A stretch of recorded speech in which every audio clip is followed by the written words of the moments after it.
اعوذ باللہ من الشیطان الرجیم بسم اللہ الرحمن الرحیم ومن احسن قولا ممن دعا الى اللہ وعمل صالحا وقال اننی من المسلمین۔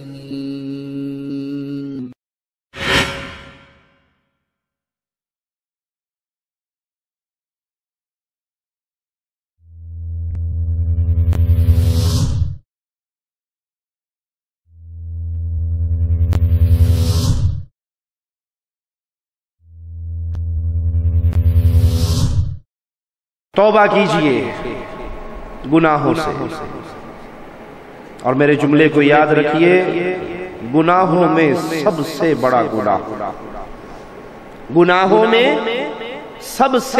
گناہ ایک اللہ مالک و خالق کی ذات و صفات و عبادت میں کسی اور کو شریک کرنا ہے۔ پیارے حبیب محمد کریم صلی اللہ علیہ وسلم فداہ ابی و امی، ایک صحابی آتے ہیں پیارے حبیب کے سامنے سجدہ کرتے ہیں۔ آپ پوچھتے ہیں تو نے یہ کیا کیا؟ کہا میں نے قیصر و کسریٰ کے بادشاہوں کو دیکھا، ان کے سامنے پیش ہونے والوں کو دیکھا، وہ آتے ہیں اپنے بادشاہ کے سامنے ماتھا ٹیکتے ہیں، تو میرے جی میں آیا اگر دھرتی میں کسی مخلوق کے سامنے سجدہ ہو سکتا ہے تو وہ محمد الرسول اللہ ہے صلی اللہ علیہ وسلم۔ پیارے حبیب پوچھتے ہیں اے میرے صحابی، اگر تو میری قبر کے پاس سے گزرے کیا تو اس کو سجدہ کرے گا؟ کہا نہیں یا رسول اللہ صلی اللہ علیہ وسلم۔ تو کہا پھر مجھے بھی سجدہ نہ کر، یہ سجدہ حق ہے صرف عرش والے اللہ ہے۔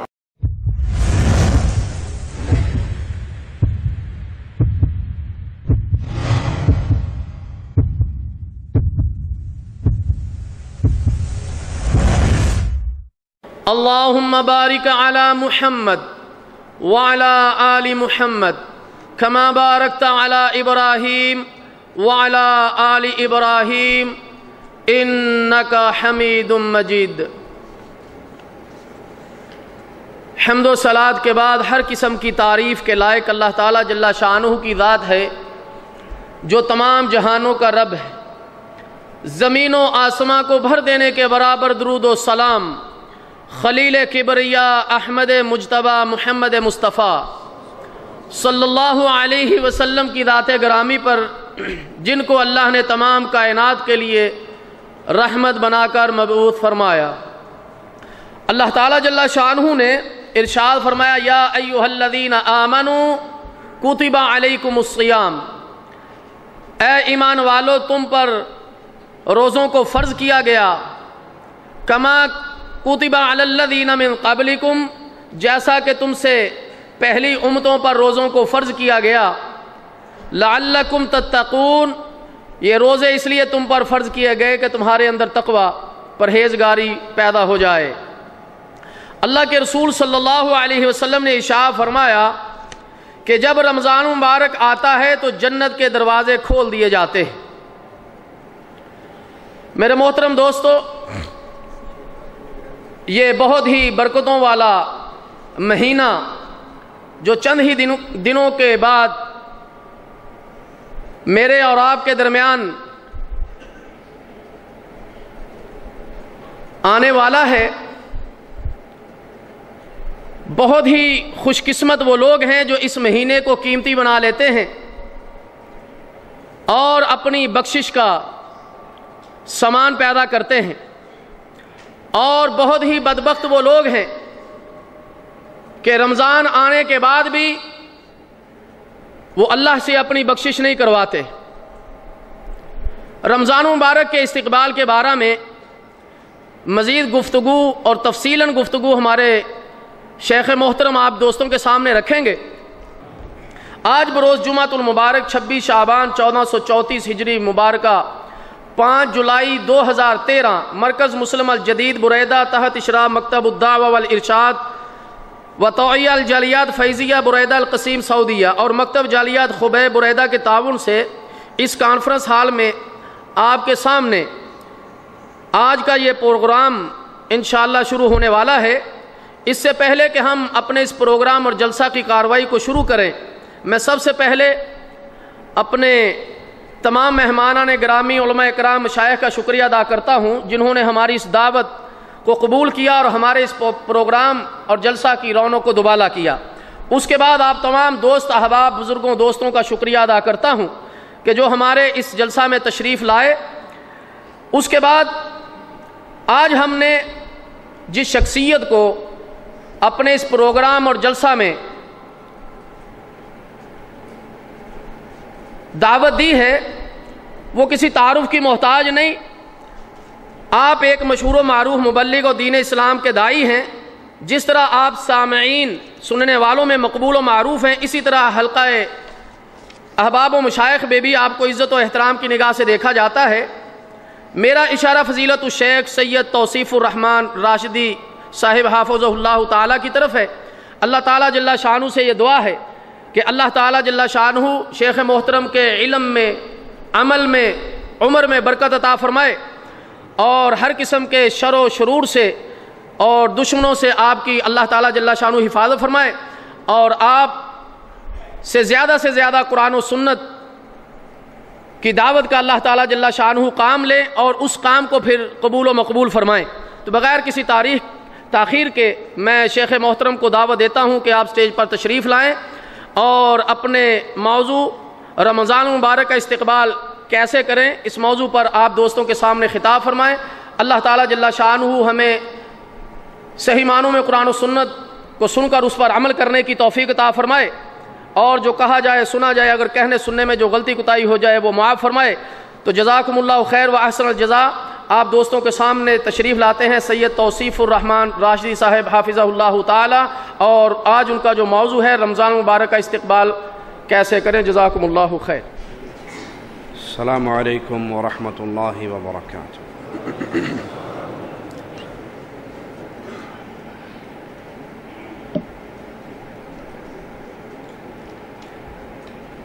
ان الحمد للہ نحمده ونصلي على رسوله الكريم۔ اعوذ باللہ من الشیطان الرجیم، بسم اللہ الرحمن الرحیم۔ قل هو اللہ احد اللہ الصمد لم یلد ولم یولد ولم یکن له کفوا احد۔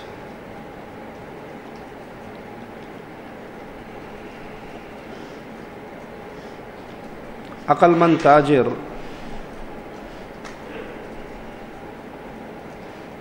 تجارت کے موسم کا خاص خیال کرتا ہے۔ اپنا مال، اپنا سامان اس موسم کے اندر بیچنے کی کوشش کرتا ہے جس میں اسے پرافٹ زیادہ نظر آتا ہے۔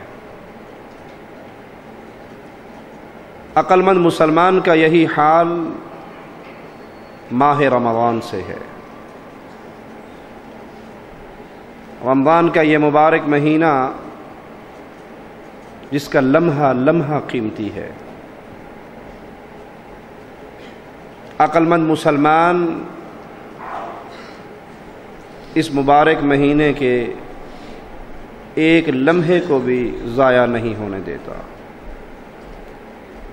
یہ وہ مبارک ایام ہیں، یہ وہ پیارا مہینہ ہے جس میں اللہ کا کلام قرآن حکیم نازل ہوا ہے۔ یہ وہ پیارا موسم ہے جس میں اللہ اپنی جنت کو اہل جنت کے لیے سجاتا ہے، جہنم کے دروازوں کو بند کر دیتا ہے۔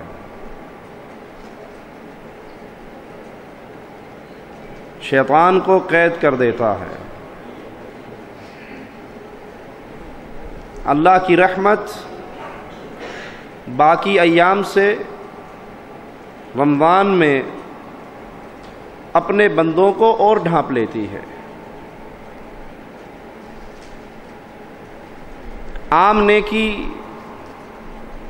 ایک کے بدلے 10 اور پھر 700 گنا اور پھر جہاں تک اللہ چاہے، رمضان کے اندر اس نیکی کا کیا حال ہوتا ہوگا۔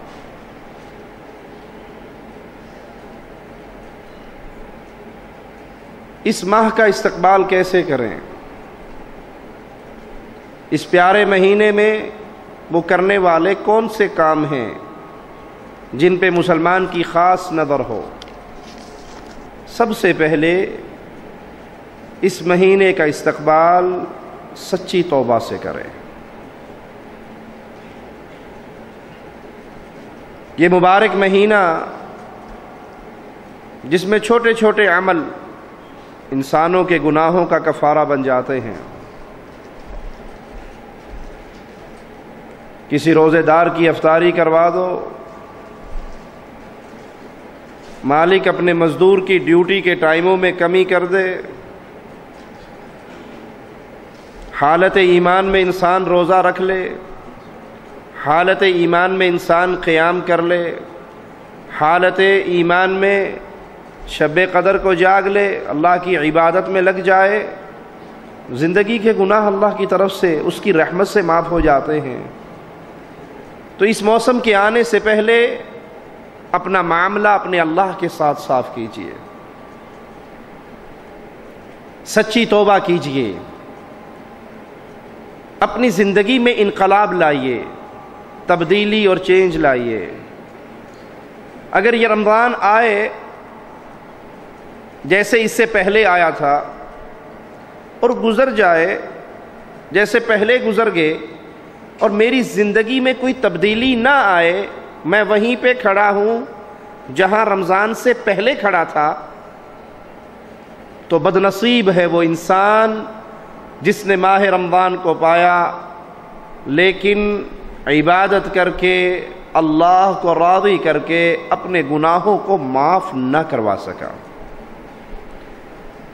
توبہ کیجئے گناہوں سے، اور میرے جملے کو یاد رکھیے، گناہوں میں سب سے بڑا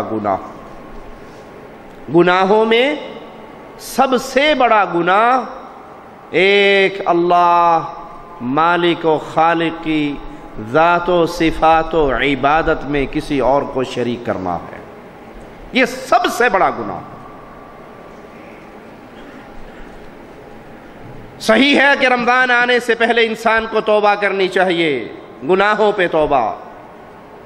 کوئی بے نماز ہے تو توبہ کرے، کوئی جھوٹ بولتا ہے تو توبہ کرے، کوئی چغلییں اور غیبت کا رسیہ ہے تو توبہ کرے، کسی کے دن اور رات ڈش انٹینے کی گندی محفلوں میں گزرتے ہیں تو وہ توبہ کرے، کوئی فلموں کا رسیہ ہے تو وہ توبہ کرے۔ درست ہے یہ بات، لیکن ان تمام گناہوں میں سب سے بڑا گناہ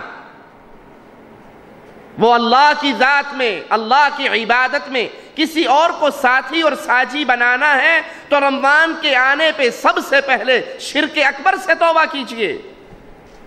یہ ماتھا، یہ پیشانی جس کو اللہ خالق نے پیدا کیا اپنی عبادت کے لیے، اگر یہ ماتھا کسی دربار پہ، کسی قبر پہ، کسی مندر پہ، کسی بت پہ، کسی صنم پہ، کسی حضرت و شیخ و مرشد کے سامنے جھکتی ہے تو توبہ کیجئے کہ یہ پیشانی انسان کی انسانوں کے سامنے نہیں جھکا کرتی۔ پیارے حبیب محمد کریم صلی اللہ علیہ وسلم، فداہ ابی و امی، ایک صحابی آتے ہیں پیارے حبیب کے سامنے سجدہ کرتے ہیں۔ آپ پوچھتے ہیں تو نے یہ کیا کیا؟ کہا میں نے قیصر و کسریٰ کے بادشاہوں کو دیکھا، ان کے سامنے پیش ہونے والوں کو دیکھا، وہ آتے ہیں اپنے بادشاہ کے سامنے ماتھا ٹیکتے ہیں، تو میرے جی میں آیا اگر دھرتی میں کسی مخلوق کے سامنے سجدہ ہو سکتا ہے تو وہ محمد الرسول اللہ ہے صلی اللہ علیہ وسلم۔ پیارے حبیب پوچھتے ہیں اے میرے صحابی، اگر تو میری قبر کے پاس سے گزرے کیا تو اس کو سجدہ کرے گا؟ کہا نہیں یا رسول اللہ صلی اللہ علیہ وسلم، تو کہا پھر مجھے بھی سجدہ نہ کر، یہ سجدہ حق ہے صرف عرش والے اللہ کا۔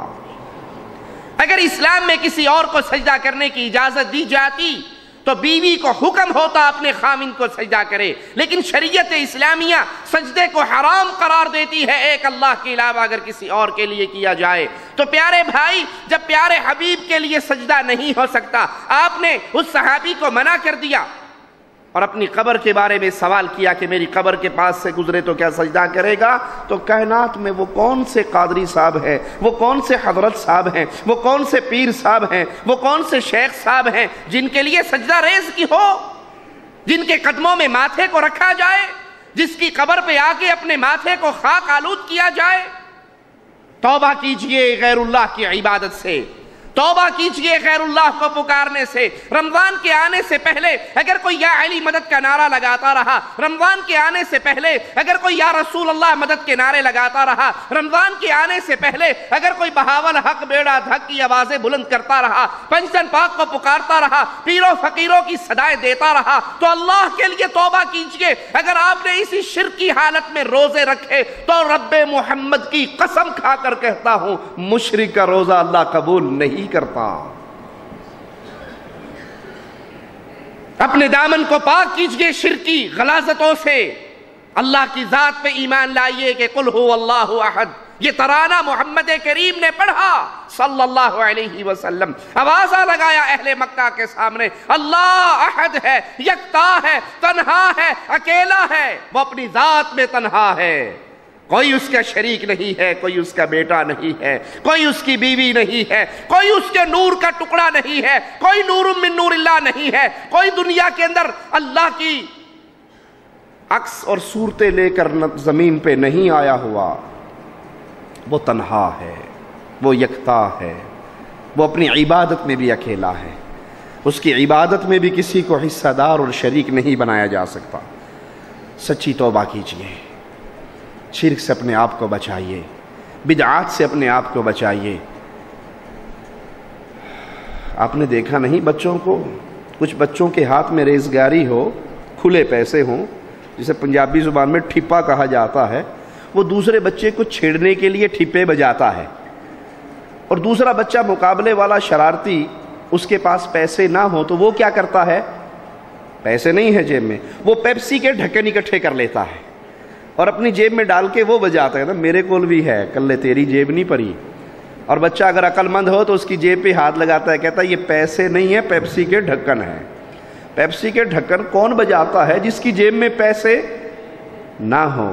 بدعات کی راہ پہ کون چلتا ہے؟ جس کو محمد کی صحیح حدیثوں کا علم نہ ہو صلی اللہ علیہ وسلم، اور جس کو پیارے حبیب کے عمل مل گئے، جس کو پیارے نبی کی زندگی گزارنے کے طریقہ کار مل گئے۔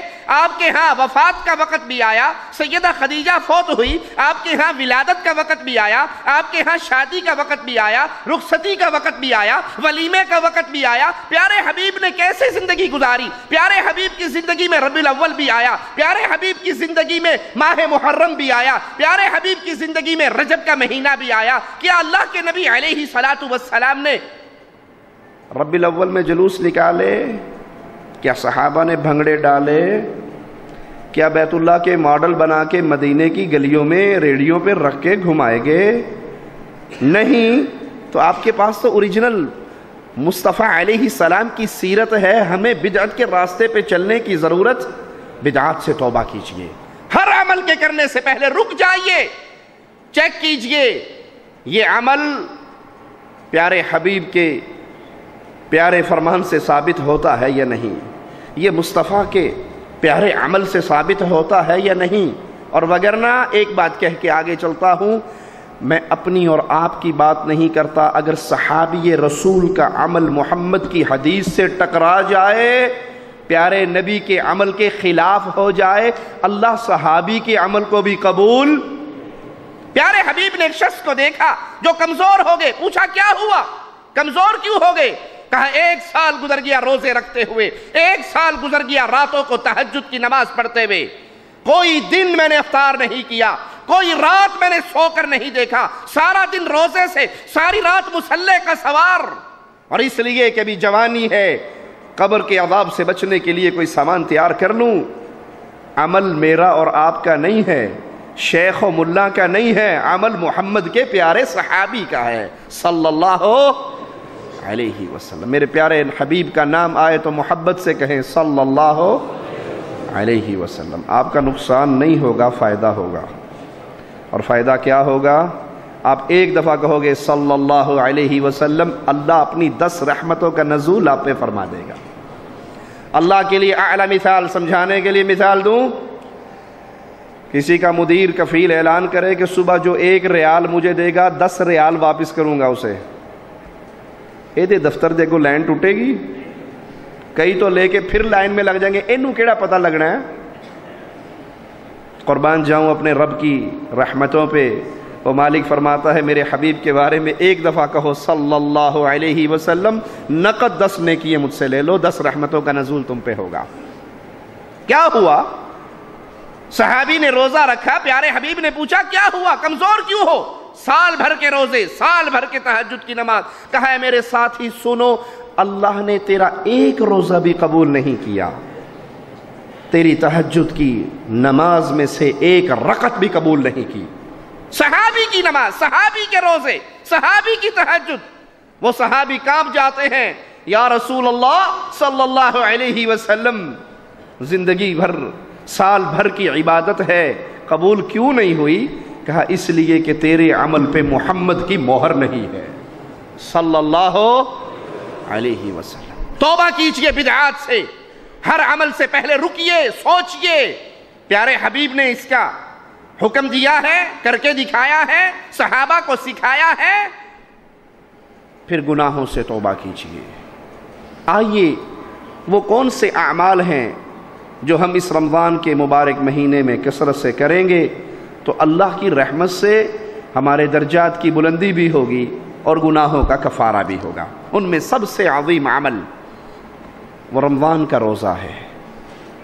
یاد کر لیجئے، جو بغیر عذر کے رمضان کا ایک فرض روزہ چھوڑ دیتا ہے، بغیر عذر کے، نہ مسافر ہے نہ بیمار ہے، کوئی شرعی عذر نہیں ہے، ویسے جی میں آیا کہ آج روزہ نہیں رکھنا چاہیے، اب وہ اس روزے کی کفارے کے طور پہ زندگی بھر بھی روزہ رکھے گا تو اس ایک روزے کی کمی پوری نہیں ہو سکتی۔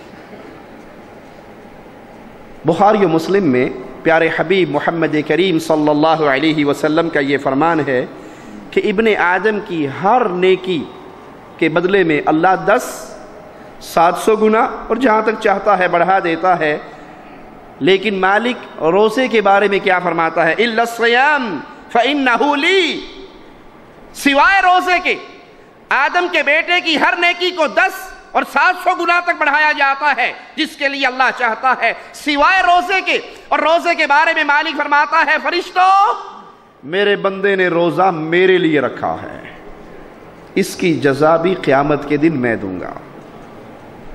جب روزے داروں کے لیے جنت کا ایک خاص دروازہ کھولا جائے گا اور روزے داروں سے کہا جائے گا اس دروازے میں سے جنت میں داخل ہو جاؤ، ان کے علاوہ پھر کوئی اور اس دروازے سے داخل، پیارے حبیب نے فرمایا تھا علیہ الصلاۃ والسلام، جنت کے دروازے ہیں، وہ دروازے اپنے عمل کرنے والوں کو پکاریں گے۔ کوئی جہاد کا دروازہ ہوگا، کوئی باب الریان روزے داروں کا ہوگا۔ صدیق اکبر تیری عظمت پہ قربان جاؤں پوچھتے ہیں یا رسول اللہ صلی اللہ علیہ وسلم، بندہ گزرے گا تو ایک ہی دروازے سے، کوئی ایسا خوش نصیب بھی ہوگا جس کو جنت کا ہر دروازہ کہے میرے اندروں دی لنگ جا، میرے پاس سے گزر جا، میرے ہاں سے جنت کے مہمان بن جاؤ؟ کوئی بندہ ایسا بھی ہے؟ کہا ہاں ابو بکر تو انہی لوگوں میں سے ہے جس کو جنت کا ہر دروازہ پکار کر کہے گا میرے اندر سے جنت میں چلا جا۔ سوائے روزے کے یہ روزہ خاص اللہ کے لیے ہے، اللہ فرماتا ہے میں ہی اس کی جزا دوں گا۔ روزے کے اندر اخلاص جتنا زیادہ نظر آتا ہے شاید کسی اور عبادت میں اتنا اخلاص، نماز انسان پڑھ رہا ہو، ہر بندہ کو دیکھ رہا ہے نا نماز پڑھ رہا ہے، اور اگر دائیں بائیں کوئی مدیر صاحب کھڑے ہیں، چودھری صاحب کھڑے ہیں، بندہ ذرا بنا کے پڑھتا ہے کہ ذرا اس کو بھی تسلی ہو جائے، بڑا حاجی لاکھ ہے، ٹک کے نماز پڑھتا ہے، ہاتھ میں تسبیح لے کے گھوم رہا ہے، ہر کسی کو نظر آ رہا ہے تسبیح لے کے پھر رہا ہے، یہ ریاکاری ہے نا، سنت کے خلاف بھی ہے۔ پیارے حبیب نے ہاتھ میں نہ تسبیح لی نہ صحابہ کو دی۔ اگر پلاسٹک کے موتی اس دور میں نہیں تھے، کھجور کی گٹھلیاں تو تھی، پتھر تو تھے، بنائی تو جا سکتی تھی، لیکن یہ سنت طریقہ نہیں ہے، یہ پیارے حبیب سے ثابت نہیں ہے۔ رسول اللہ صلی اللہ علیہ وسلم کی پیاری زندگی سے جو عمل ثابت ہے وہ کرنے میں اجر ہے، زیادہ کام کرنے پہ اجر نہیں۔ اسلام کا اصول یاد رکھیے، زیادہ کام کرنے پہ اجر نہیں، مسنون کام کرنے پہ اجر ہے۔ لیکن جب روزہ انسان رکھتا ہے یہ تو خالص اللہ اور بندے کا معاملہ ہے۔ آپ کمرے کے اندر ہو، کوئی اور آدمی بھی نہیں ہے، فریج کے اندر ٹھنڈے جوس اور پانی پڑا ہے، پیو گے؟ جی کیوں؟ رحمان نے روکا ہوا ہے۔ یہ خاص اخلاص والا معاملہ ہے، اور مالک فرماتا ہے یہ روزہ میرے لیے ہے، اس کی جزا بھی میں دوں گا۔ بخاری و مسلم میں پیارے حبیب محمد کریم صلی اللہ علیہ وسلم کا فرمان ہے، توجہ سے اس حدیث کو سنیے گا اور آخری گفتگو کے آخری کونے تک ان الفاظ کو اپنے دل و دماغ میں تازہ رکھیے گا۔ من صام رمضان ایمانا و احتسابا غفر له ما تقدم من ذنبه۔ جو انسان روزہ رکھے رمضان کا، کیا ہر روزے دار کے گناہ معاف ہوں گے؟ کیا ہر روزے دار باب الریان سے جنت میں جائے گا؟ کیا ہر روزے دار کو بدلہ قیامت کے دن مالک دے گا؟ شرط لگائی ہے میرے رب نے، پیارے حبیب کی مبارک زبان سے 2 شرطیں گنوائی ہیں میرے اللہ نے۔ جو رمضان کا روزہ رکھے، شرط کیا ہے؟ ایمان و احتسابا، مومن ہو، مشرک کا روزہ میرا اللہ کبھی قبول نہیں کرتا۔ وگرنہ اسلام کے آنے سے پہلے عاشورے کا روزے کا رواج تھا، لوگ روزہ رکھتے تھے۔ ایمان ہے تو روزے قبول، اور اگر شرک کی لعنت موجود ہے، غیر اللہ کی عبادت کرتے ہیں، قبروں کا طواف ہوتا ہے، مردوں کو پکارا جاتا ہے، ان کو داتا و گنج بخش، غریب نواز و بندہ پرور سمجھا جاتا ہے، ان کو غوث اعظم سب سے بڑا مددگار سمجھ کے پکارا جاتا ہے، اور روزہ بھی رکھا جاتا ہے، تو رب محمد کی قسم اس روزے کا فائدہ نہیں ہے۔ کس کا روزہ اللہ کے ہاں قبول ہوگا؟ کون اجر پائے گا؟ جو حالت ایمان میں ہو، جو مومن ہو، جو مشرک نہ ہو۔ اللہ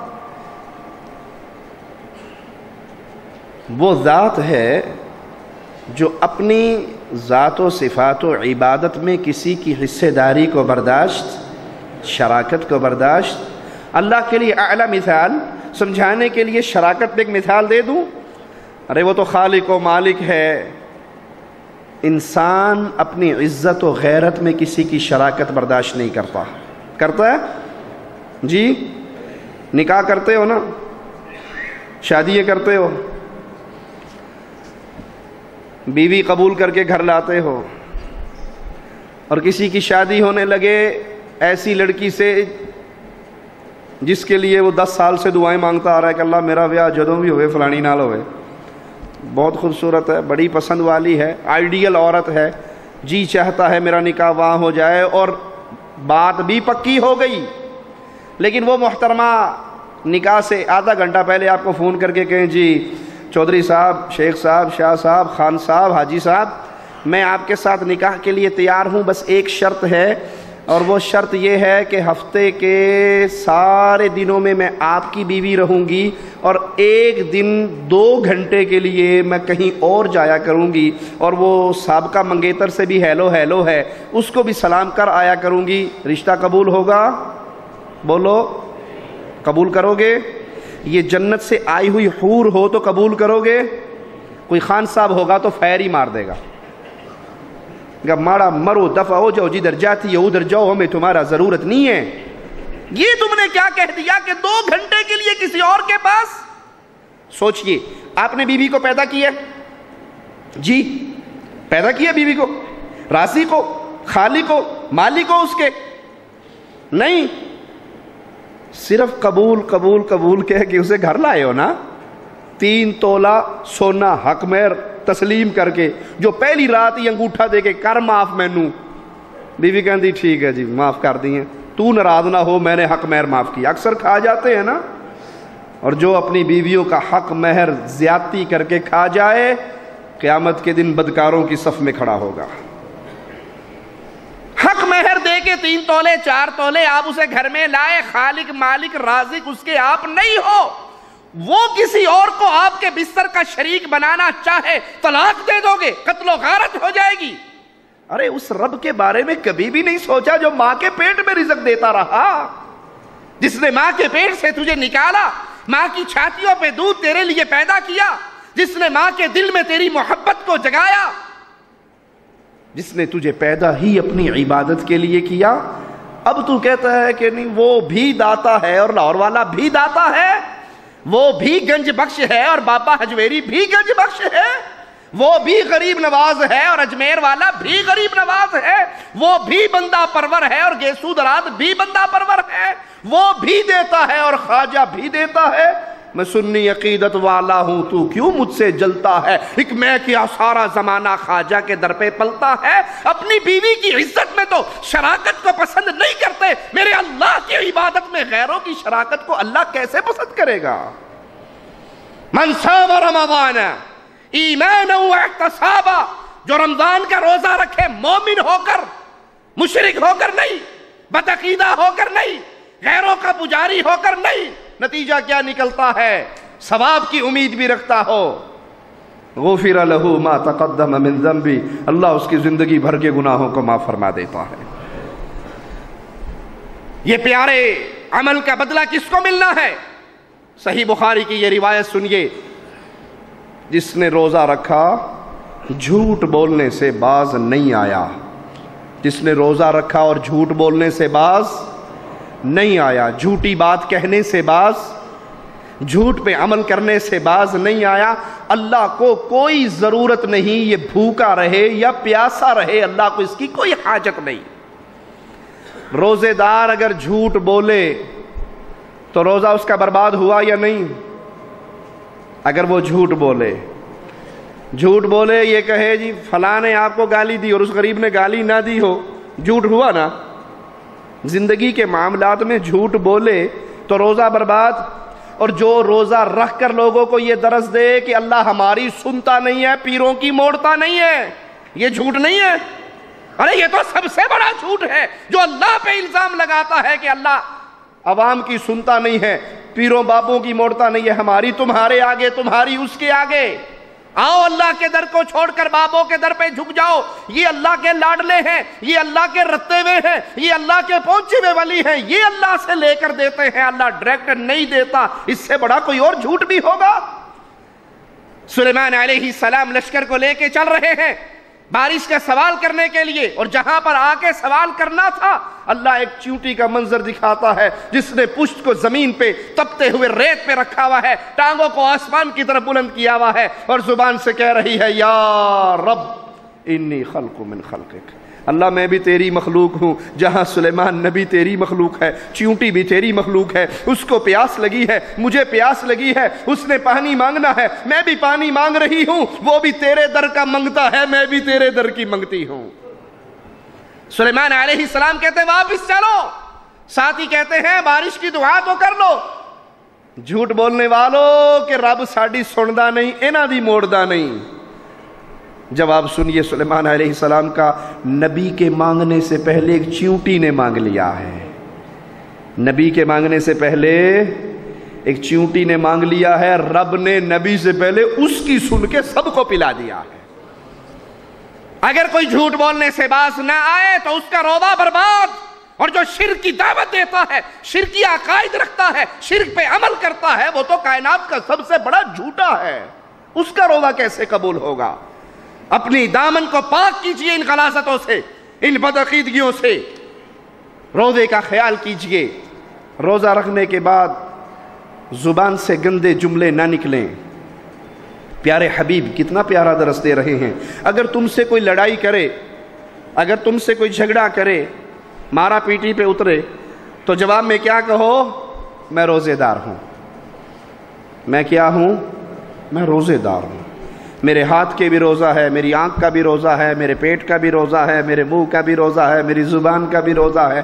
بھائی تو لڑنا چاہتا ہے تیری مرضی، لیکن میں اپنی زبان سے تجھے وہ باتیں نہیں کہہ سکتا جو تو مجھے کہہ رہا ہے۔ ابو بکر صدیق رضی اللہ عنہ وارضا، ایک یہودی ان سے جھگڑتا ہے اور گالیاں دیتا ہے، صدیق اکبر خاموش کھڑے ہیں، پیارے حبیب صدیق اکبر کو دیکھ رہے ہیں، مسکرا رہے ہیں، یہودی گالیاں دے رہا ہے۔ ابو بکر صدیق نے بھی ایک جملہ اس کو دہرا دیا جو اس نے کہا، اسے لوٹا دیا، پیارے حبیب چل پڑے۔ صدیق کائنات کہنے لگے، یا رسول اللہ صلی اللہ علیہ وسلم، جب تک وہ گالیاں دیتا رہا میں خاموش رہا، آپ مسکراتے رہے، اور اب میں نے اگر اس کو جواب دے دیا آپ چل پڑے۔ کہا ابو بکر جب تک تو چپ رہا فرشتہ جواب دیتا رہا، تو بول پڑا فرشتہ خاموش ہو گیا۔ تو بہادری جواب دینے میں ہے یا خاموش رہنے میں؟ جھگڑے کو ختم کرنا، لڑائی کو ختم کرنا، یہ شریعت اسلامیہ کا درس ہے۔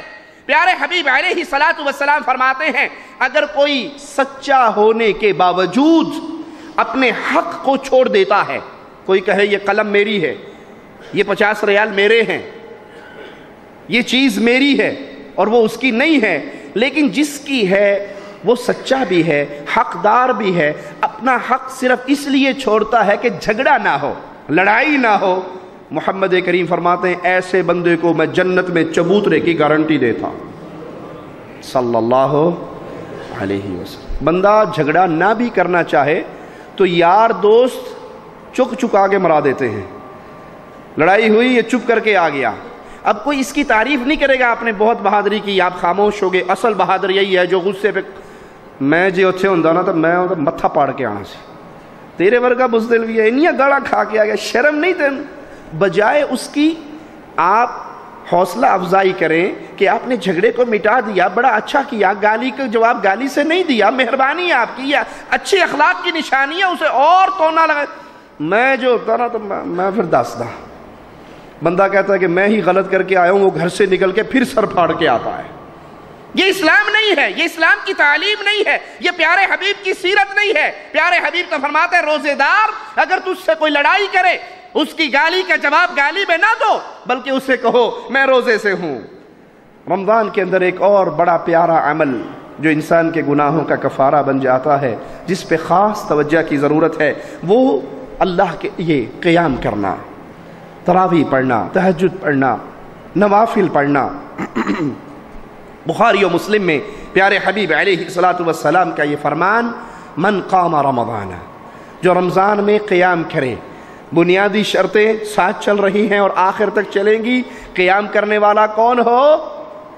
مومن ہو، مشرک نہ ہو، ثواب کی امید رکھتا ہو، لوگوں کو دکھلانے کے لیے۔ کئی لوگ روزہ بھی لوگوں کو دکھلانے کے لیے رکھتے ہیں نا، اور جی میں نے اصل میں روزہ اس لیے رکھا ہے کہ اگر نہ رکھوں گا تو وہ کمپنی میں دوست کیا کہیں گے، ہٹا کٹا ہو کر روزہ نہیں رکھا، تو اس لیے بہتر ہے کہ روزہ ہی رکھ لیا جائے۔ اس روزے کا ثواب جو آپ نے لوگوں کو دکھانے کے لیے رکھا ہے، اس تراویح کا ثواب جو آپ نے لوگوں کو دکھلانے کے لیے۔ اہل ایمان کی حالت کیا ہوا کرتی تھی؟ وہ عبادت کرتے تھے اللہ کو راضی کرنے کے لیے۔ پیارے حبیب علیہ الصلاۃ والسلام جب سیدہ حفصہ سے ناراض ہوئے تو جبرائیل نے آ کر کیا کہا؟ رجوع کیجئے یا رسول اللہ صلی اللہ علیہ وسلم، انہا قوامۃ صوامہ۔ حفصہ اللہ کو بڑی پسند ہے کیونکہ اس کے اندر دو بڑی پیاری خوبیاں ہیں، یہ روزے بہت رکھتی ہے، قیام بہت کرتی ہے۔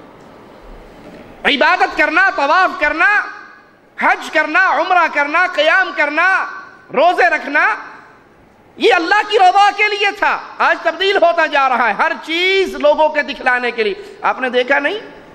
آپ کو حج عمرے کا موقع ملے، آج سے 10-15 سال پہلے لوٹیے، آپ کو طواف کرتے ہوئے لوگ روتے ہوئے نظر آتے تھے، آنکھوں میں آنسو ہوتے تھے۔ آج طواف کرتے ہوئے کیا حال ہوتی ہے؟ وہ دوسرے کو کیمرہ پکڑایا ہوا ہوتا ہے، خود طواف کرنا، میں ہاتھ چک لے ذرا فوٹو لائیں، میرا فوٹو لائیں۔ یہ ہاتھ اٹھتے تھے اللہ کو راضی کرنے کے لیے، یہ ہاتھ اٹھتے تھے اللہ سے مانگنے کے لیے، یہ ہاتھ اٹھتے تھے اپنے گناہوں کی معافی کا سوال کرنے کے لیے۔ آج یہ ہاتھ اٹھتے ہیں، اللہ سے لو نہیں لگتی، کیمرے والے کو سیدھا ہوئی ذرا دیکھیے، ہاں ٹھیک ہے، پیچھے کعبہ ہے، آگے کیمرہ ہے، میں ہاتھ چکے ہیں، بڑا رو رہا ہے۔ یہ ڈرامہ نہیں ہے، یہ اللہ کے ساتھ مذاق نہیں ہے۔ کیا ہماری یہ حرکتیں نہیں ہیں؟ یہ ہاتھ اٹھا کے تصویر کیوں اتروا رہا ہے کہ بڑی ساری کروا کے فریم کروا کے اپنے انڈیا پاکستان جا کے بیٹھک میں لگاؤں گا، اور الیکشن کا سیزن آئے تو کہوں گا دیکھو جی میں حج کر کے آیا ہوں، آپ کے ووٹوں کا صحیح حقدار حاجی اللہ رکھا۔ انا للہ و انا الیہ راجعون۔ یہ ساری عبادتیں کر کے ہم نے دنیا کے چرچے لینے ہیں تو اس سے بڑی بدنصیبی اور کیا ہوگی؟ یاد کر لیجئے چرچا ہوتا ہے، چرچے بھی دو طرح کے ہیں۔ ایک چرچا میں بھی سنا دوں، پیارے حبیب علیہ الصلوۃ والسلام فرماتے ہیں جس سے اللہ محبت کرتا ہے، اللہ تجھے تیرے پیارے ناموں کا واسطہ ہے ہم جتنے بیٹھے ہیں ہم سب کو اپنے پیاروں میں شامل فرما لے۔ اللہ ہم گناہگار ہیں، خطا کار ہیں، لیکن اللہ ہمارے ماتھے تجھے چھوڑ کے کبھی کسی بابے کے سامنے نہیں جھکے۔ اللہ ہم شرک سے بیزار ہیں اور تجھے لا الہ الا اللہ کے اسی پیارے عقیدے کا اپنے اس عمل کا واسطہ بنا کے تیرے سامنے سوالی ہے مولا، ہمیں بھی ان میں شامل کر لے جن سے تو پیار کرتا ہے۔ اللہ جس سے پیار کر لے سب سے پہلے جبرائیل کو خبر دیتا ہے، جبرائیل فلاں ابن فلاں میرا محبوب ہے، میں اس سے محبت کرتا ہوں، اللہم اجعلنا منہم ومعاہم وفیہم۔ جبرائیل تو بھی اس سے محبت کر، جبرائیل بھی اس سے محبت کرتا ہے۔ جبرائیل 7 آسمانوں میں چرچا کرتا ہے، آواز لگاتا ہے، فرشتوں کو خبر دیتا ہے، فرشتوں فلاں ابن فلاں اللہ کا محبوب ہے، جبرائیل کا محبوب ہے، ہر فرشتے پہ لازم ہے اللہ کے محبوب سے محبت کرے۔ روزہ رکھ کے اللہ کے فرشتوں میں اپنے نام کا چرچا کروا لو، آپ کی مرضی ہے، اور لوگوں میں چرچا کروا لو، آپ کی مرضی ہے۔ جس نے رمضان میں قیام کیا حالت ایمان اور ثواب کی امید سے، اللہ اس کے گناہوں کو معاف فرما دیتا ہے۔ قرآن حکیم میں اہل ایمان کی کیفیت کیا بیان ہوتی ہے؟ وَعِبَادُ الرَّحْمَنِ الَّذِينَ يَمْشُونَ عَلَى الْأَرْضِ هَوْنًا۔ اللہ کے بندے، رحمان کے بندے، اور اس سے پیارا نام کیا ہوگا جن کو اللہ اپنا بندہ کہہ دے۔ رحمان کے بندے وہ کیسے ہیں؟ جو زمین پہ چلتے ہیں تو بڑے نرم مزاجی کے ساتھ، اکڑ کے نہیں، سینہ تان کے نہیں، موڈے مار کے نہیں چلتے، کیوں انہیں پتا ہوتا ہے آج زمین پہ چل رہا ہوں، کل زمین کے پیٹ میں بھی جانا ہے۔ وہ جھک جاتا ہے۔ جھکتا کون ہے؟ جس کو ایمان کا پھل مل جاتا ہے، اور جو ایمان کی لذت سے محروم ہوتا ہے اس کے دل میں جھکاؤ نہیں، اکڑاؤ رہتا ہے، اور بندے کی آکڑ اللہ کو پسند۔ مثال دے کے سمجھاؤں، آپ نے بیری کا درخت یا آم کا درخت دیکھا ہے نا؟ جب آم کے درخت کو پھل لگتا ہے وہ جھکتا ہے یا نہیں؟ ٹہنیاں نیچے آ جاتی ہیں، جھک جاتا ہے پھل لگنے سے۔ جس درخت کو پھل لگے وہ جھک جاتا ہے۔ اور سفیدے کا درخت بھی دیکھا ہے آپ نے؟ سفیدہ وہ جھکتا ہے، وہ ٹونڈ مونڈ سیدھا اٹھتے جاتا ہے، آسمان میں چڑھ رہا ہے، جھکتا کیوں؟ سفیدے کو پھل نہیں لگتا۔ سفیدے کو آم، ہدوانا، تربوزہ، سفیدے کو کچھ نہیں، وہ ٹونڈ مونڈ سیدھا اوپر جاتا ہے۔ اب میں اپنی کیفیت دیکھوں، آپ اپنی کیفیت دیکھیں کہ ہمارے اندر جھکاؤ ہے یا اکڑاؤ ہے؟ اگر تو ایمان کا پھل لگ گیا تو انسان جھک جاتا ہے۔ اسے غریب آدمی ملتا ہے تو اس کو بھی محبت سے سینے لگاتا ہے، فقیر ملتا ہے اس کو بھی سینے لگاتا ہے، غریب آدمی ملتا ہے اس سے بھی پورا ہاتھ ملاتا ہے، امیر ملتا ہے تب بھی پورا ہاتھ ملاتا ہے۔ کیوں؟ وہ جانتا ہے جس اللہ نے اس کو فقیر بنایا ہے وہ مجھے بھی بنا سکتا ہے، جس اللہ نے اس کو اندھا پیدا کیا ہے وہ میری بینائی بھی چھین سکتا ہے، جس اللہ نے اس کو قدموں سے، ٹانگوں سے محروم کیا ہے وہ میرے چلتے ہوئے قدموں پہ فالج گرا سکتا ہے، وہ کبھی اکڑتا نہیں ہے۔ اور اگر یہ ہو کہ میرے برابر کا آدمی آئے تو میں سینہ چوڑا کر کے ملوں، اور غریب آئے تو 3 انگلیوں کا سلام لے کے آگے کہتا ہوں چل پیچھے ہو گئے، دیکھو 3 ہاتھ سے 3 انگلیوں سے سلام کرنے والے، تو اس کا مطلب ہے میرے دل میں ایمان کا پھل پیدا، اس کا ذائقہ پیدا نہیں ہوا۔ مومن کے لیے ایک ہی رشتہ ہے، یہ بندہ مومن ہے، اس کو اپنے سینے سے لگاتا ہے۔ اس کے دل میں بغض، نفرت، عداوت ہوتی ہے تو صرف اہل شرک کے خلاف ہوتی ہے، مومن کے خلاف۔ دنیا کے کر و فر کو دیکھ کر اس کے دل میں عزت و احترام کے معاملے۔ ایک شخص گزرا، پیارے حبیب علیہ السلام نے دیکھا، جسے ہماری زبان میں کہتے ہیں بڑا سوٹڈ بوٹڈ آدمی، ویل ڈریس۔ آپ نے پوچھا میرے صحابہ اس کے بارے میں کیا خیال ہے؟ کہا جی اپنی قوم کا بڑا عزت دار آدمی ہے، کسی کے گھر جائے تو مجلس کھول دی جائے گی، کسی کے گھر سے رشتے کا سوال کرے تو فوراً قبول ہوگا، کسی کی سفارش کر دے تو مان لی جائے گی۔ پیارے حبیب علیہ الصلوۃ والسلام خاموش ہو گئے۔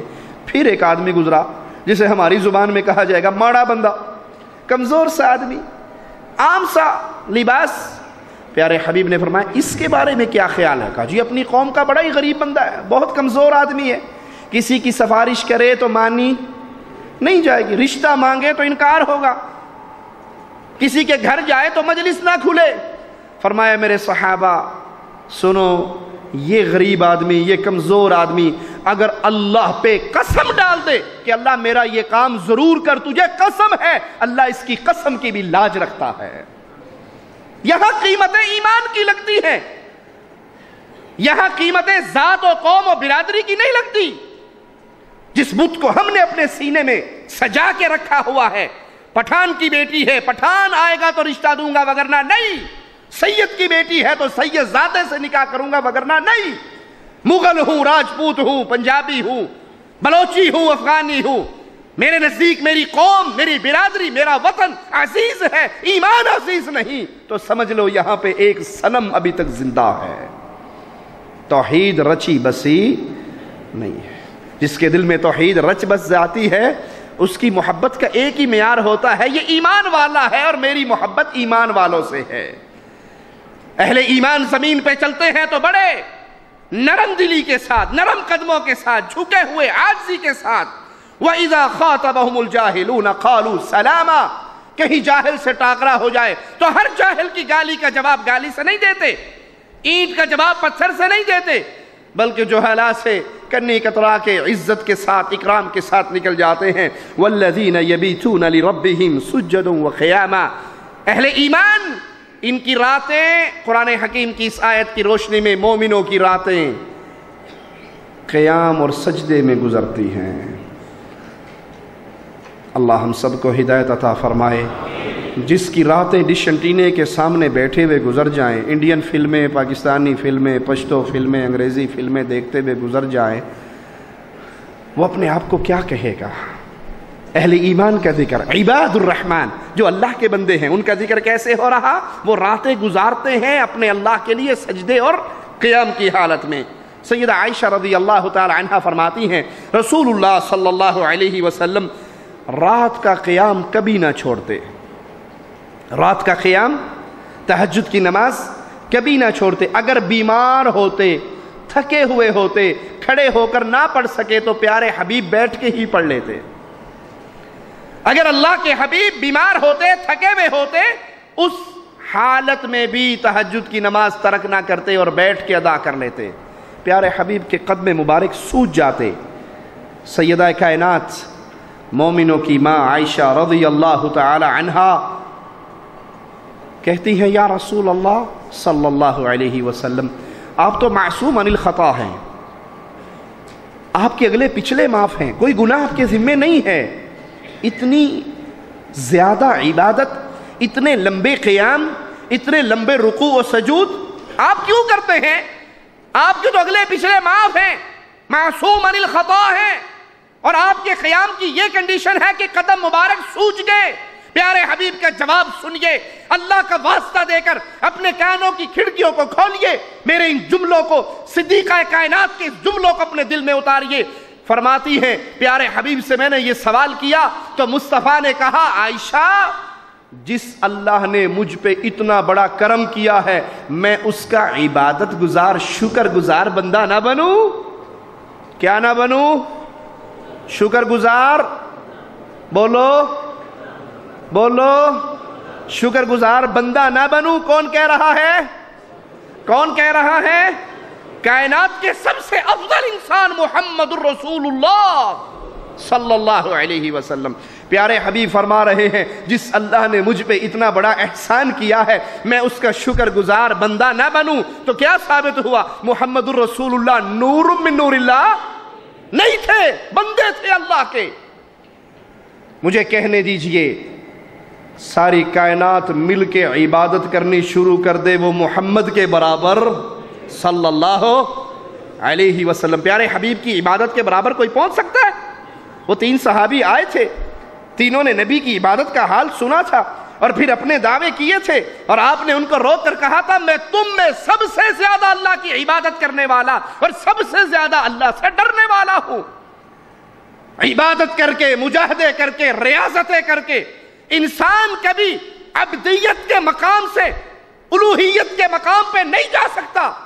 اس حدیث سے اس عقیدے کا بھی رد ہوا جو ہمارے ہاں صوفیاء نے پھیلا رکھا، جی آپ نہیں مانتے وہ پیر صاحب اگر نظر کرم کر دیں تو بندہ پہلے فنا فی الشیخ ہوتا ہے، پھر فنا فی الرسول ہوتا ہے اور آخر میں فنا فی اللہ ہو جاتا ہے۔ پہلے شیخ کا تصور کرتا ہے، تصور شیخ میں ایسا مگن ہوتا ہے اسے ہر شے میں شیخ نظر آتا ہے، پھر اس کے بعد تصور رسول میں غرق ہوتا ہے، پھر وہ فنا فی الرسول ہو جاتا ہے، اور پھر عبادتیں، مجاہدے، ریاضتیں، چلے مار مار کے، ذکر کر کر کے، اندھیروں کے اندر شوں شاں کی ضربیں لگا لگا کے بالآخر بندہ ایک وقت آتا ہے وہ خود اللہ بن جاتا ہے، فنا فی اللہ ہو جاتا ہے۔ ارے محمد سے بڑھ کر عبادت کس نے کی ہوگی صلی اللہ علیہ وسلم؟ اور پیارے حبیب کہہ رہے ہیں عائشہ میں اس اللہ کا شکر گزار بندہ نہ بنوں۔ یہ عقیدہ کفر کا عقیدہ ہے کہ کوئی انسان فنا فی اللہ ہو جاتا ہے۔ ہائے ہائے، ہمارے ہاں کئی مولوی شعر پڑھ دیتے ہیں، فنا فی اللہ کی تہ میں بقا کا راز مضمر ہے، جسے مرنا نہیں آتا اسے جینا نہیں آتا، یہ کفر کا شعر ہے۔ اگر کوئی اللہ میں فنا ہو سکتا، اگر کوئی اللہ کے روپ میں یا اللہ اس میں حلول کر سکتا تو مجھے بتائیے یہ مقام محمد کریم کے علاوہ اور کس کو ملنا تھا؟ پیارے حبیب فرما رہے ہیں میں شکر گزار بندہ نہ بنوں۔ یہ مولویوں نے جو عقیدے اپنی کتابوں میں عام کیے یہ یہود و نصارہ کی سازش ہے، مجوس کی سازش ہے، اور مجھے کہنے دیجئے عبداللہ ابن سبا شیعہ رافضی یہودی کی سازش ہے۔ اس نے سب سے پہلے کہا تھا نا علی علی نہیں ہے، علی الہ ہے۔ اسی عقیدے کو لے کے صوفیاء نے اہل سنت کی عوام کو گمراہ کیا۔ ایک صاحب اپنی کتاب فضائل صدقات صفحہ 558 کتب خانہ فیضی جو لاہور سے چھپی ہے اس پہ لکھتے ہیں اے اللہ جو تو ہے وہ میں ہوں، جو میں ہوں وہ تو ہے، میں اور تو خود شرک در شرک ہے۔ یہ ٹیشو ہے، اس کے 2 پیس کر دو تو یہ کیا رہے گا؟ اس کی صورت تو نہیں بدلی، یہ دودھ تو نہیں بنا، یہ سونا تو نہیں بنا، یہ بھی ٹیشو ہے اور یہ بھی ٹیشو۔ اگر کوئی انسان یہ کہے اے اللہ جو تو ہے وہ میں ہوں، جو میں ہوں وہ تو ہے، تو 2 اللہ ہو گئے۔ قل هو اللہ احد، ہم نے ابتدا میں آپ کو سنایا تھا قل هو اللہ احد، وہ اللہ ایک ہے۔ پیارے حبیب فرما رہے ہیں عائشہ جس اللہ نے اتنا انعام کیا میں اس کا شکر گزار بندہ نہ بنوں تو عبادت، ریاضت، مجاہدے کر کے کوئی بندہ فنا فی اللہ کے مقام پہ نہیں پہنچ سکتا۔ یہ مقام نہ قرآن سے ثابت ہے نہ حدیث محمد الرسول اللہ سے ثابت ہے صلی اللہ علیہ وسلم۔ فاروق اعظم رضی اللہ عنہ وارضا راتوں کو جاگتے، نماز پڑھتے، اور جب رات کا آخری حصہ رہ جاتا تو فاروق اعظم اپنے گھر والوں کو اٹھاتے، الصلاۃ الصلاۃ، نماز نماز نماز، یہ حکم دیتے، اپنے بیوی بچوں کو نماز کے لیے کھڑا کرتے اور قرآن حکیم کی اس آیت کی تلاوت فرماتے وَأْمُرْ أَهْلَكَ بِالصَّلَاةِ، اپنے اہل و عیال کو نماز کا حکم دو۔ یہ ہمیں اصحاب کی سیرت سے ملتا ہے، اپنے گھر والوں کو نماز کا۔ ہمارے ہاں اللہ بچائے تو بچائے اکثر گھروں کا حال کیا ہوتا ہے، بابا جی مسجد جا رہے ہوتے ہیں، سفید داڑھی والے بزرگ، وہ ذکر کرتے ہوئے سبحان اللہ الحمدللہ پڑھتے ہوئے مسجد جا رہے ہیں، بیٹے کے ہاتھ میں ڈش انٹینے کا ریموٹ ہے، وہ فلمیں دیکھ رہا ہے۔ اس سے پوچھے بابا جی آپ مسجد میں آئے ہو، فرزند اولاد جوان ہو گئی جی مولوی صاحب دعا کرو اللہ ہدایت دے گئے۔ میں ایک جملہ کہوں مجھے معاف کر دینا اللہ کے لیے، نہیں بھی کرو گے تو 11ویں کی کھیر کھانے تو نہیں آیا میں آپ کے پاس۔ یہ بڑھاپے میں رونے والے اکثر خود مجرم ہوتے ہیں الا من رحم ربی۔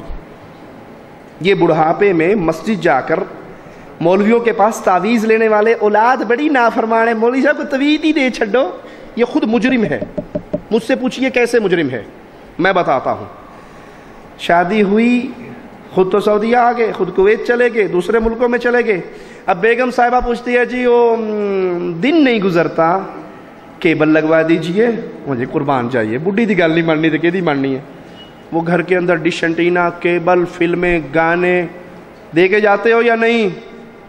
جی ابھی اولاد آئی نہیں ہے، اولاد سے پہلے یہ سلوک ہو رہا ہے۔ بچہ آ گیا، بیگم بچے کو گود میں لیتی ہے دودھ پلانے کے لیے، ہاتھ میں ریموٹ ہے فلم دیکھنے کے لیے۔ اب وہ جو کچھ دیکھ رہی ہے وہی کچھ پلا رہی ہے نا، جو کچھ دیکھ رہی ہے وہی کچھ پلا رہی۔ مومنہ عورتوں کا حال کیا ہوتا ہے؟ وہ دودھ پلانے سے پہلے بھی اپنے بچوں کے لیے اٹھتی ہیں، وضو کرتی ہیں، وضو کر کے سینے سے لگاتی ہیں، ان کے منہ میں دودھ جاتا ہے اور ان کے کانوں میں ماں کی آواز سے سورۃ یاسین کی آوازیں پہنچتے ہیں، قرآن کی تلاوت ہوتی ہے۔ وہ وضو کر کے اپنے بچوں کو دودھ پلائیں، وہ قرآن پڑھتے ہوئے بچوں کو دودھ پلائیں تو بچہ ابن تیمیہ بنتا ہے، بچہ ابن قیم بنتا ہے، بچہ محمد بن عبد الوہاب بنتا ہے، عبدالعزیز آل سعود بنتا ہے، علامہ احسان الہی ظہیر بنتا ہے۔ وہ قوم کا لیڈر، قوم کا رہنما، قوم کو شرک و بدعات سے نکال کر توحید کی راہ پہ چلانے والا بنتا ہے۔ اور بچے کو گود میں لے کے پنجابی ڈرامے، فلمیں، گانے، گندے سے گندا سین دیکھنے والی اس کی گود سے پروان ہائے جمالو چڑھتا ہے۔ پھر یہ بابا کہتا ہے جی تعویذ دے دو اولاد خراب ہو گئی۔ اولاد کو خراب ہم نے خود کیا ہے، گندی فلمیں ہم نے گھر میں پہنچائی ہے، ڈش انٹینے کی لعنت ہم نے گھر میں پہنچائی ہے، کیبل ہم نے اپنے 2 سال کے معصوم کی آنکھوں کے سامنے چلائی، وہ 16 سال تک کیبل دیکھتا ہوا بڑا ہوا، 18 سال کا جوان ہوا، اب آپ امید رکھتے ہیں وہ فجر کی نماز جماعت سے پڑھے گا؟ اس جرم میں ہم خود شریک ہیں۔ اور اللہ نہ کرے کوئی اپنے گھر میں کیبل اتروانے سے پہلے مر جائے، اپنے گھر سے ڈش انٹینا کی لعنت دور کرنے سے پہلے مر جائے۔ اللہ نہ کرے کوئی ایسا بد نصیب بھی ہو، اور اگر کوئی ایسا بد نصیب ہوا، میرے جملے جو ذمہ داری سے ادا کر رہا ہوں غور سے سننا، اس کے مرنے کے بعد بھی وہ گناہ اس کے کھاتے میں چلتا رہے گا، اس کے پیسوں سے لگی ہوئی، اس کے جیب سے نکلے ہوئے نوٹوں سے آئے ہوئے کنیکشن، وہ انٹرنیٹ کی صورت میں یا وہ بدکاری اور بے حیائی کے چینلز کی صورت میں، یہ مر جائے گا، قبر میں پڑا ہوگا اور گناہ والا رجسٹر چلتا رہے گا۔ یہ بدکاری کا اڈا خود قائم کر کے آیا تھا۔ فاروق اعظم اپنی اولاد کو اٹھاتے، اپنے گھر والوں کو اٹھاتے، انہیں نماز کا حکم دیتے۔ فاروق اعظم کی یہ سیرت مجھے اور آپ کو درس دیتی ہے کہ رمضان کے اندر اپنے گھر والوں کو جگائیں، ان کو تہجد کا عادی بنائیں، ان کو رات کی نماز کا عادی بنائیں۔ امیر المؤمنین سیدنا عثمان رضی اللہ عنہ وارضاہ اس کثرت سے نمازیں پڑھتے رمضان کے اندر اور قرآن کی تلاوت کرتے۔ علقمہ کہتے ہیں میں نے رات ابن مسعود رضی اللہ عنہ وارضاہ کے ساتھ گزاری، وہ رات کے پہلے حصے میں ہی نماز کو شروع کر دیتے اور فجر سے کچھ پہلے وتر ادا کرتے۔ راتوں کو قیام کرنے والے، اس رمضان کے اندر بہت بڑا عمل تہجد کی نماز کا ادا کرنا۔ صاحب بن یزید کہتے ہیں قاری 200 آیات کی تلاوت کرتا، حتیٰ کہ ہم عصا، لکڑی، لاٹھی اس کا سہارا لے کر کھڑے ہو جاتے اس لمبے قیام کی وجہ سے، اور فجر سے کچھ پہلے ہی فارغ ہوتے۔ آج ہمارا حال کیا ہے؟ کون سی مسجد میں زیادہ رش ہوتا ہے جی تراویح پہ؟ ماشاءاللہ جی جس امام کا سوئچ 220 پہ لگا ہوا ہو، جو پڑھے بھی 4 ورقے 8 تراویحوں میں اور پڑھے بھی فل سپیڈ سے، وہ ماشاءاللہ مسجد کنارے تک بنے۔ اور جو امام تھوڑا سا پیار سے محبت سے قرآن پڑھے اور زیادہ پڑھے، انہوں نے کہا جی یہ زیادہ ولی اللہ، میرا ایمان اتنا مضبوط نہیں ہے، میں دوسری مسجدیں چل رہا ہوں۔ یہ صحابہ کا حال اور یہ ہمارا حال۔ انا للہ و انا الیہ راجعون۔ رسول اللہ صلی اللہ علیہ وسلم کا فرمان سنیے، جو امام کے ساتھ قیام کا آغاز کرے، امام کے ساتھ قیام کا اختتام کرے تو اس کے لیے رات کا قیام لکھ دیا جاتا ہے۔ رمضان کے اندر ایک اور بہت پیارا عمل صدقہ و خیرات ہے۔ مسلمان بھائیوں پہ صدقہ کرنا، غریبوں، یتیموں، بیواؤں، مسکینوں کی مدد کرنا، ان کے ساتھ تعاون کرنا، اپنا مال اللہ کے لیے خرچ کرنا۔ یاد کیجئے کنواں سمجھتے ہو نا، کنواں اس میں پانی ہوتا ہے، کنویں سے جتنا پانی نکال لو تو نیچے سے تازہ پانی اور آتا ہے یا نہیں جی؟ اور جس کنویں سے پانی کا ڈول نہ نکالا جائے وہ کھڑا کھڑا بو مار جاتا ہے، اس میں تو اور نہیں آتا نا۔ یہ مثال ہے صدقے کی، جو اللہ کے لیے اپنی جیب سے نکالتا ہے اللہ اس کی جیب میں اس سے زیادہ ڈال دیتا ہے، اور جس کی جیب بند ہے وہ ساری عمر گنتا گنتا مر جاتا ہے، وہ اللہ کی توفیق سے خود قبر میں جاتا ہے، اور پچھلے پھر اس کے خوب مزے کرتے ہیں۔ تو اپنا مال خود تو کھاؤ۔ پیارے حبیب نے آگے سیدہ کائنات سے پوچھا، وہ بکرا ذبح کیا تھا، کچھ بچا ہے، کچھ ہے گوشت؟ کہ اللہ کے نبی صلی اللہ علیہ وسلم صرف ایک ران بچ گئی، باقی تو سارا بانٹ دیا۔ کہا نہیں عائشہ، جو بٹا ہے وہ بچا ہے، جو غریب کے منہ میں گیا ہے اس کا اجر ہمیں قیامت کے دن ملنے والا ہے، جو یہ ایک ران رہ گئی ہے یہ تو ہم کھا کے ختم کر دیں گے، بچے گا وہ جو ہم نے اللہ کو دے دیا ہے۔ پیارے حبیب علیہ الصلوۃ والسلام، ترمذی میں آپ کا یہ عمل موجود ہے کہ آپ بڑے سخی تھے، اور رمضان کا مہینہ آتا تو تیز آندھی کی طرح، تیز ہوا کی طرح پیارے حبیب علیہ الصلوۃ والسلام اللہ کے راستے میں صدقہ و خیرات کرتے۔ عمر بن خطاب فرماتے ہیں پیارے حبیب علیہ الصلوۃ والسلام نے صدقے کے لیے ہمیں حکم دیا، تو اس دن میرے جی میں آیا کہ آج میں ابو بکر کو ہراؤں گا، اس سے زیادہ صدقہ کروں گا۔ میں اپنے گھر میں گیا، گھر کا سارا مال اکٹھا کیا، اس کو آدھا آدھا کیا، آدھا گھر والوں کی ضرورت کے لیے چھوڑا، آدھا لے کر رسول اللہ صلی اللہ علیہ وسلم کے پاس حاضر ہوا، اور جی میں میرے یہ ہے کہ آج جیت گیا میں ابو بکر سے، آج میں نمبر لے جاؤں گا۔ تھوڑی دیر گزری، پیارے حبیب پوچھتے ہیں عمر کیا لائے ہو؟ کہا یہ آپ کے قدموں میں ہے۔ کہا گھر والوں کو کیا دے کر آئے ہو؟ کہا اتنا ہی گھر والوں کو دے آیا ہوں۔ صدیق اکبر آئے، اپنا سارا سامان ڈھیر کر دیا۔ پیارے حبیب نے پوچھا ابو بکر کیا لائے ہو؟ کہا یا رسول اللہ صلی اللہ علیہ وسلم، گھر میں جو کچھ تھا وہ سب آپ کے قدموں میں ڈھیر کر دیا ہے۔ ابو بکر گھر میں کیا چھوڑ کر آئے ہو؟ کہا ابو بکر کے گھر کے اندر اللہ اور اس کے رسول کی محبت کا چراغ جل رہا ہے۔ فاروق اعظم کہتے ہیں میں نے فیصلہ کر لیا آج کے بعد زندگی میں کبھی ابو بکر سے مقابلہ نہیں کرنا، میں ابو بکر سے نہیں جیت سکتا۔ پیارے حبیب علیہ الصلوۃ والسلام کی اصحاب کی تربیت کا حال دیکھیے۔ طلحہ بن عبید اللہ پیارے حبیب کے ساتھیوں میں سے ایک دن اپنے گھر میں آتے ہیں، پریشان حال گھر میں داخل ہوتے ہیں۔ بیوی پوچھتی ہے چہرے سے پریشانی ٹپک رہی ہے، کیا ماجرا ہے؟ جواب میں کہتے ہیں پریشان اس لیے ہوں کہ میرا مال بہت زیادہ ہو گیا اور اس کی کثرت نے مجھے پریشان کر دیا۔ کہا پریشانی کی کیا بات ہے؟ اللہ کے راستے میں بانٹ دیجئے، اللہ کے نام پہ صدقہ کر دیجئے۔ طلحہ بیٹھ کے اپنا مال بانٹنے کے لیے بانٹ رہے ہیں، سارا مال ختم ہو گیا۔ سائل پوچھتا ہے کہ طلحہ کے پاس مال کتنا تھا؟ کہا 4 لاکھ درہم تھے جو طلحہ نے اللہ کے راستے میں بانٹ دیا۔ مومنوں کی گھر والیاں بھی اہل ایمان ہوا کرتی ہیں، وہ عظیم تھے، ان کی بیوییں بھی۔ اللہ معاف فرمائے اگر آج کسی سے پوچھا جائے کوئی خامند اپنے گھر میں آئے اور کہے جی بیگم صاحبہ بڑا پریشان ہوں، مال بہت ہے، بینک بیلنس بہت ہے، وہ کہے گا ٹوٹ پینے ہاں کوئی 8-10 تولے دا سونے دا زیور دا سیٹ ہی لے دے مینوں۔ یہ مجلس کتنی پرانی ہوگی، 3 سال پہلے آئی تھی، یہ بدل دے، قالین بدل دے، پردے نئے لگا دے، بچوں کی جوتیاں لا دے۔ تجھے لوگ ہی نظر آتے ہیں، بیگم نظر نہیں آتی۔ قربان جائے ان کی عظمتوں پہ۔ خامند پریشان ہے مال کی زیادتی کی وجہ سے، اور بیوی کہہ رہی ہے اس کو اللہ کے راستے میں کیوں نہیں دے دیتے۔ نیک لوگوں کی گھر والیاں بھی نیک ہوا کرتی ہیں۔ تو اے پیارے بھائی، اس رمضان کے مبارک مہینے میں اپنے گرد و پیش میں دیکھیے، کوئی یتیم ہے، کوئی مسکین ہے، کوئی بیوہ ہے۔ اہل توحید شرط ہے، اہل توحید کا مال اہل توحید پہ خرچ ہوا کرتا ہے۔ اہل شرک کو قریب کرنے کے لیے ہدیہ تحفہ تحائف دیا جا سکتا ہے، لیکن پہلا حق اہل ایمان کا ہے، موحدین کا ہے، ان پہ خرچ کیجئے، بھوکوں کو کھانا کھلائیے۔ اور یہ عمل کتنا پیارا ہے، مالک کا فرمان سنیے، اہل ایمان کی کیفیت مالک بیان کرتا ہے وَيُطْعِمُونَ الطَّعَامَ عَلَى حُبِّهِ مِسْكِينًا وَيَتِيمًا وَأَسِيرًا۔ اہل ایمان اللہ کی محبت میں آ کر یتیموں، مسکینوں، قیدیوں کو کھانا کھلاتے، اور وہ کھانا کیوں کھلاتے؟ انما نطعمکم لوجہ اللہ، ہم اللہ کو راضی کرنے کے لیے تمہیں کھانا کھلا رہے ہیں، اللہ نے ہمیں مال دیا ہے وہ تم پہ صدقہ کر رہے ہیں۔ لا نريد منکم جزاء ولا شکورا، ہم نہ تم سے جزا چاہتے ہیں، بدلہ چاہتے ہیں، نہ مہربانی کی صدائیں چاہتے ہیں، ہم تو تمہیں اس لیے کھلا رہے ہیں جس اللہ نے یہ مال دیا ہے اس نے کل کو حساب بھی لینا ہے۔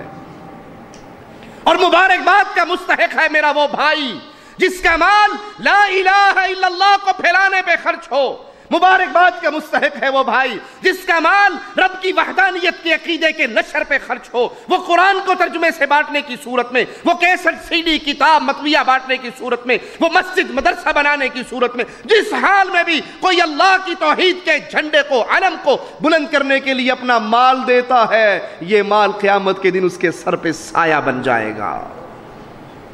ہم تم سے جزا نہیں چاہتے، بدلہ نہیں چاہتے، ہم کیا چاہتے ہیں؟ جس دن اللہ کے دربار میں پیشی ہو تو اللہ ہمیں معاف کر دے۔ مالک فرماتا ہے ان کا حال بیان کرتے ہوئے، اِنَّا نَخَافُ مِن رَبِّنَا يَوْمًا عَبُوسًا قَمْطَرِيرًا، تنگی اور سختی والے دن سے ہمیں بڑا ڈر لگتا ہے۔ اس دن کے عذاب کے ڈر سے بچنے کے لیے آج یتیموں، بیواؤں، مسکینوں، فقیروں، قیدیوں، مسافروں پہ خرچ کر رہے۔ فَوَقَاهُمُ اللَّهُ شَرَّ ذَلِكَ الْيَوْمِ، اللہ نے بھی ان کی نیتوں کو پایا صادق سچا، اور اپنی رحمت سے ان کو اس دن کے عذاب سے محفوظ کر دیا۔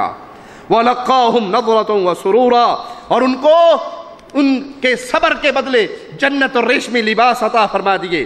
سلف صالحین کھانا کھلانے میں بڑے حریص تھے، بہت سی عبادات پہ اس کو مقدم جانتے تھے، چاہے وہ بھوکے کو کھلانا ہو یا نیک مسلمان بھائی کو۔ پیارے حبیب نے فرمایا جو کسی مومن کو بھوک کی حالت میں کھانا کھلاتا ہے اللہ اس کو جنت کے پھل کھلائے گا، جو مومن کو پیاس کی حالت میں پانی پلاتا ہے اللہ اس کو جنت کے چشمے رحیق المختوم سے پانی پلائے گا۔ سلف میں سے بعض کا قول ہے کہ 10 مسلمان بھائیوں کو کھانا کھلانا میرے نزدیک اولاد اسماعیل میں سے 10 غلاموں کو آزاد کروانے سے زیادہ عزیز ہے۔ لیکن یہاں پہ ایک جملہ عرض کر دوں، صحابہ اور تابعین اور سلف صالحین کے اقوال کی روشنی میں، ہمارے ہاں جو اس میں افراط و تفریط کے لوگ شکار ہوتے ہیں، ہمارے ہاں افطاری بنتی ہے، اس افطاری کے اندر حالت کیا ہوتی ہے؟ عورت ظہر کی نماز کے بعد کھڑی ہو جاتی ہے افطاری بنانے کے لیے، ظہر سے لے کے افطاری تک بریانی بھی بنے گی، مرغ روسٹ بھی بنے گا، سموسے بھی تلے جائیں گے، دنیا جہان کے لوازمات، اور رمضان کا پورا دن روزے کی حالت میں وہ چولہے کے سامنے گزار دیتی ہے، اور نہ اس کو قرآن پڑھنا نصیب ہوتا ہے، نہ ذکر کرنا نصیب ہوتا ہے۔ یہ افطاری دکھلاوے کی افطاریاں بن گئی ہیں۔ پیارے حبیب علیہ السلام نے فرمایا تو افطاری کرواؤ مسلمان بھائیوں کی، اللہ تمہیں اتنا ہی اجر دے گا جتنا روزہ رکھنے والے کو۔ صحابی نے کہا یا رسول اللہ صلی اللہ علیہ وسلم ہمارے پاس اتنی استطاعت نہیں ہے کہ ہم لوگوں کی افطاریاں اتنی کثرت سے کروائیں۔ فرمایا یہ ثواب اللہ اسے بھی دے گا جو دودھ کے ایک پیالے سے کسی کی افطاری کروا دے، کھجور سے کروا دے، پانی سے کروا دے۔ تو ایک سادہ افطاری مسلمان بھائیوں کی کروائیے، ثواب لیجئے، لیکن سیاسی افطاریاں اور ایک دوسرے کے اوپر روب جمانے کے لیے جی ہماری افطاری پہ آئے تو 5 ڈشیں تھی، ان کی افطاری پہ تو ایک ہی ڈش تھی۔ سادہ افطاری کروائیے، یہ نہ ہو کہ مسلمان بہن کا سارا روزے کا دن چولہے کے اندر ہی گزر جائے اور کچن کے اندر ہی گزر جائے اور وہ اللہ کے ذکر سے غافل رہے کیونکہ رات کو اس نے افطاری کروانی ہے۔ ایک اور بہت بڑا عمل جو ہمارے خاص طور پہ شادی شدہ گھروں کے اندر، فیملیوں کے اندر عام ہو چکا ہے رمضان کے پیارے لمحات کو برباد کرنے کا، وہ کیا ہے؟ رمضان کی راتیں جہاں اللہ کی عبادت میں گزرنی تھی وہ پانڈا مارکیٹ کے گیڑوں پہ گزرتی ہے۔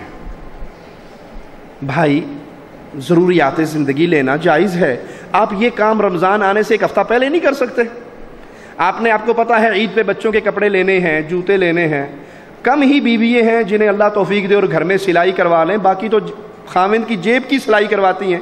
ٹھیک ہے مان لیا آپ نے لے کے دینا ہے، آپ رمضان سے ایک ہفتہ پہلے جوتی بھی خرید لیں، کپڑے بھی خرید لیں، جو گھر کا کچن کا سامان ہے وہ بھی خرید لیں۔ رمضان کی راتیں تو اللہ کو راضی کرتے ہوئے، اتنا رش مسجدوں میں نہیں ہوتا جتنا مارکیٹوں میں، پارکنگ کی جگہ نہیں ملتی، گھنٹہ گھنٹہ انسان مارکیٹ کے گیڑے نکالتا رہتا ہے۔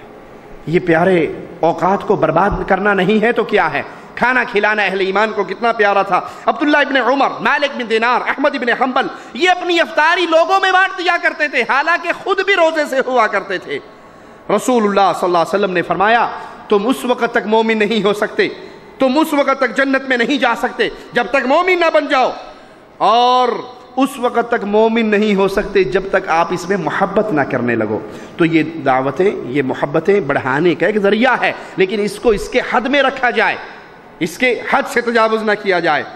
اور افطاری کروانا، بعض لوگ کہتے ہیں جی وہ جو مسجدوں کے باہر سعودی خیمے لگا دیتے ہیں، اس میں افطاری کرنا جائز نہیں ہے۔ کیوں جائز نہیں ہے؟ وہ یہ غریبوں یتیموں کے لیے نہیں پیارے بھائی، ایسی بات نہیں، یہ مسلمان کا مسلمان کے لیے ہدیہ ہے، وہ آپ کے اجر و ثواب میں شریک ہونا چاہتا ہے تو کوئی حرج نہیں۔ اچھا میں اس کا ایک حل آپ کو اور پیش کر دیتا ہوں۔ آپ چاہتے ہیں، آپ نے 100 ریال 200 ریال اپنی افطاری کے لیے بجٹ رکھا ہوا ہے، 300 ریال میں نے اپنے رمضان میں اپنے روم میں بیٹھ کے اکیلے افطاری کرنی ہے، تو آپ اس سے اچھا کام کریں، یہ 300 ریال انڈیا بھیج دیں، پاکستان بھیج دیں، جہاں کے آپ رہنے والے ہیں اپنے ملک میں بھیج دیں، اور وہاں کسی مسجد میں اہل ایمان کی افطاری کروا دیں اور خود اس مسلمان بھائی کے خیمے میں افطاری کر لیں۔ آپ کے ثواب میں وہ مسلمان شریک ہو جائے گا اور آپ اپنے علاقے میں افطار کرنے والے بھائیوں کے روزوں کا اجر پالو گے۔ تو افطاری کروائیے، لیکن حد کے اندر رہتے ہوئے، حد سے تجاوز نہ کیا جائے۔ قرآن پاک کی تلاوت کرنا اس رمضان کے مہینے میں، یہ ماہ رمضان خاص طور پہ قرآن کا مہینہ ہے، باقی سارے کاموں سے فارغ ہو جائیں، چھوڑ دیں، نہ اس پورے مہینے میں جیو پہ خبریں دیکھنی ہے، نہ کرکٹ میچ دیکھنے ہیں۔ یہ کرکٹ میچ تو ویسے ہی بربادی ہے جو اہل ایمان کا رشتہ اس کے اللہ سے توڑ دیتی ہے۔ میں نے ایسے ایسے لوگوں کو دیکھا جن کے گھر میں ٹی وی صرف انڈیا پاکستان کی میچوں، کرکٹ ٹیموں کے میچ دیکھنے کے لیے آیا، پھر دوبارہ نہیں نکلا، آیا تھا کرکٹ کے نام پہ دیندار لوگوں کے گھر میں، پھر وہ وہیں پہ رہ گیا اور بچوں کو بھی برباد کر دیا اور عورتوں کو بھی برباد کر دیا۔ یہ نمازوں سے روکنے والا عمل ہے، یہ نمازوں سے روکنے والا عمل ہے۔ کتنے ہی وہ نمازی ہیں کہ انڈیا پاکستان کا فائنل لگا ہوا ہو تو وہ دروازہ بند کر دیتے ہیں کہ اذان کی آواز اندر نہ آئے، آج میچ لگا ہوا ہے۔ تو یہ اللہ کی یاد سے غافل کرنے والا کام نہیں ہے۔ ہر چیز سے ہاتھ دھو لیجئے، قرآن سے جڑ جائیے۔ اہل ایمان کا حال کیا ہے؟ امام زہری رحمہ اللہ حدیث پڑھنے پڑھانے کی مجلسوں کو رمضان میں چھوڑ دیا کرتے تھے۔ ہم تو کہہ رہے ہیں نا کہ اخبار جہاں پڑھنا چھوڑ دو، عام دنوں میں بھی اور رمضان کے اندر لازم، فلمیں، خبریں، ڈرامے، ان ساری چیزوں سے زندگی بھر کے لیے توبہ کر لو اور رمضان میں خصوصی توبہ کر لو۔ امام زہری رسول اللہ صلی اللہ علیہ وسلم کی احادیث پڑھانے کی مجلسوں میں شریک نہیں ہوا کرتے تھے اور کہا کرتے تھے رمضان کا مہینہ تو قرآن کا مہینہ ہے، اس مہینے میں قرآن کو پڑھیے، کثرت سے پڑھیے اور قرآن کو سمجھیے۔ صرف طوطے کی طرح سورۃ فاتحہ سے سورۃ ناس تک رٹے نہ ماریے جی ماشاءاللہ میں 5 قرآن ختم کر لے۔ ارے بھائی اس 5 دفعہ پڑھنے سے بہتر ہے کہ آپ 1 دفعہ ترجمے کے ساتھ تو پڑھ لو، آپ کو سمجھ تو آئے کہ اس میں میرا مالک کیا کہہ رہا ہے۔ پلے نہ پڑے اور آپ رٹے مارتے جائیں، اس کا ثواب آپ کو ضرور ملے گا، لیکن جہنم سے نجات کے لیے اس کا سمجھنا بھی بہت ضروری ہے۔ اس قرآن سے اپنا رشتہ جوڑیے، ان گمراہ مولویوں سے رشتہ توڑیے جو پٹی پڑھاتے ہیں۔ قرآن سمجھنے کے لیے 15 علوم کی ضرورت ہے، خبردار ترجمے والے قرآن کو ہاتھ نہ لگانا، گمراہ ہو جاؤ گے۔ ہم نے کہا تیرے ورگا گمراہ کوئی اور جمے گا جو قرآن سے روکتا ہے؟ قرآن پڑھ کے انسان ہدایت پاتا ہے یا گمراہ ہوتا ہے؟ جس کے دل میں ایمان کی شمع جل رہی ہوتی ہے، ہدایت کو تلاش کرتا ہے، تو ہدایت کا نور اسے مولویوں کی کتابوں میں نہیں عرش والے کے کلام میں ملتا ہے۔ اس قرآن سے تعلق لگائیے، تعلق جوڑیے۔ سفیان ثوری رحمہ اللہ اس رمضان کے اندر باقی ساری مجلسوں کو ترک کر کے قرآن کی مجلس میں بیٹھ جاتے، قرآن پڑھتے۔ صحیح بخاری میں ہے، پیارے حبیب علیہ الصلوۃ والسلام نے ابن مسعود سے کہا، ابن مسعود مجھے قرآن سناؤ۔ کہتے ہیں یا رسول اللہ صلی اللہ علیہ وسلم میں آپ کو قرآن سناؤں؟ قرآن تو آپ پہ نازل ہوا ہے۔ کہا میرا جی چاہتا ہے میں کسی اور سے قرآن سنوں۔ ابن مسعود نے سورۃ نساء پڑھنی شروع کی اور جب اس آیت پہ پہنچے فَكَيْفَ إِذَا جِئْنَا مِن كُلِّ أُمَّةٍ بِشَهِيدٍ وَجِئْنَا بِكَ عَلَى هَؤُلَاءِ شَهِيدًا، پیارے حبیب علیہ الصلوۃ والسلام فرماتے ہیں خاموش ہو جاؤ، حسبک، بس کرو۔ ابن مسعود کہتے ہیں میں نے نگاہوں کو اٹھایا، محمد کریم کے مبارک مکھڑے کو دیکھا تو آنسوؤں سے بھرا ہوا تھا۔ پیارے حبیب علیہ الصلوۃ والسلام اس منظر کو یاد کر کے رونے لگے۔ بہقی میں ابو ہریرہ سے روایت ہے رضی اللہ عنہ وارضاہ کہ جب یہ آیت نازل ہوئی افمن هذا الحديث تعجبون وتضحكون ولا تبكون، تو اہل صفہ رونے لگے۔ ان کو دیکھ کر پیارے حبیب محمد کریم صلی اللہ علیہ وسلم بھی رونے لگے اور آپ کو دیکھ کر تمام اصحاب رونے لگے۔ آپ نے فرمایا میرے صحابہ، جو اللہ کے ڈر سے روتا ہے، جو مالک کے عذاب کے ڈر سے روتا ہے، ایسے چہرے پہ اللہ جہنم کی آگ کو حرام کر دیتا ہے۔ تو قرآن سے رشتہ لگائیے۔ ہم روئیں گے کب قرآن کو پڑھتے ہوئے؟ جب ہمیں سمجھ آئے گا، جب ہمارے پلے پڑے گا، جب ہمارے دل میں اترے گا۔ تبھی ہماری آنکھوں سے آنسو بہیں گے. اور جب تک ہمیں پتہ ہی نہ ہو اس آیت کا معنی کیا ہے, یہ آیت درس کیا دیتی ہے, روکتی کس بات سے ہے, مسجد کے اندر فجر کی نماز ادا کر کے بیٹھنا یہاں تک کہ فجر طلوع ہو جائے اور پھر انسان 2 رکعتیں پڑھ کے اس مسجد سے نکلے, یہ کتنا بڑا عمل ہے. صحیح مسلم میں پیارے حبیب علیہ الصلوۃ والسلام کا یہ فرمان موجود ہے. سنیے, آپ فرماتے ہیں جب فجر پڑھ لیتے آپ اپنی جگہ پہ بیٹھے رہتے. پیارے حبیب فجر کے بعد اپنی جگہ پہ بیٹھے رہتے یہاں تک کہ سورج طلوع ہو جاتا, اللہ کا ذکر کرتے رہتے اور پھر 2 رکعت پڑھ کے اس مجلس سے اٹھتے. تو آپ نے فرمایا جو فجر پڑھ کے مسجد میں بیٹھے اللہ کا ذکر کرے اور پھر 2 رکعت ادا کرے, اللہ اس کو حج اور عمرے کا ثواب دیتا ہے, پورے کا پورے کا پورے کا. حج پہ جاتے ہوئے کتنا خرچہ ہوتا ہے؟ 5000 ریال تو کم از کم لگتے ہیں نا, تشریح کے ساتھ حج کرو گے تو 5000 لگتے ہیں, اور ڈیلی آپ کو حج کا ثواب, عمرے کا ثواب, پورے کا, مقبول کا. اس سے بڑی اور کیا نیکی ہے؟ یہ عام دنوں کا حال ہے, اور رمضان کے دنوں میں یہ ثواب کتنا بڑھ جائے گا. اسی طرح اعتکاف ایک ایسا عمل ہے جو رمضان کے مہینے میں صحیح بخاری میں ہے, پیارے حبیب علیہ الصلوۃ والسلام ہر رمضان میں 10 دن کا اعتکاف کرتے. اور جس سال پیارے حبیب علیہ الصلوۃ والسلام فوت ہوئے, اللہ کی جنتوں کے مہمان بنے, اس سال آپ نے 20 دن کا اعتکاف کیا. رمضان کے اندر عمرہ کرنا ایک ایسا عمل ہے, صحیح بخاری میں پیارے حبیب علیہ الصلوۃ والسلام کا یہ فرمان ہے, جس نے رمضان میں عمرہ کیا اس کو اتنا ثواب ملتا ہے گویا اس نے حج کیا. اور ایک روایت میں یہ ہے گویا اس نے محمد الرسول اللہ کے ساتھ حج کیا صلی اللہ علیہ وسلم.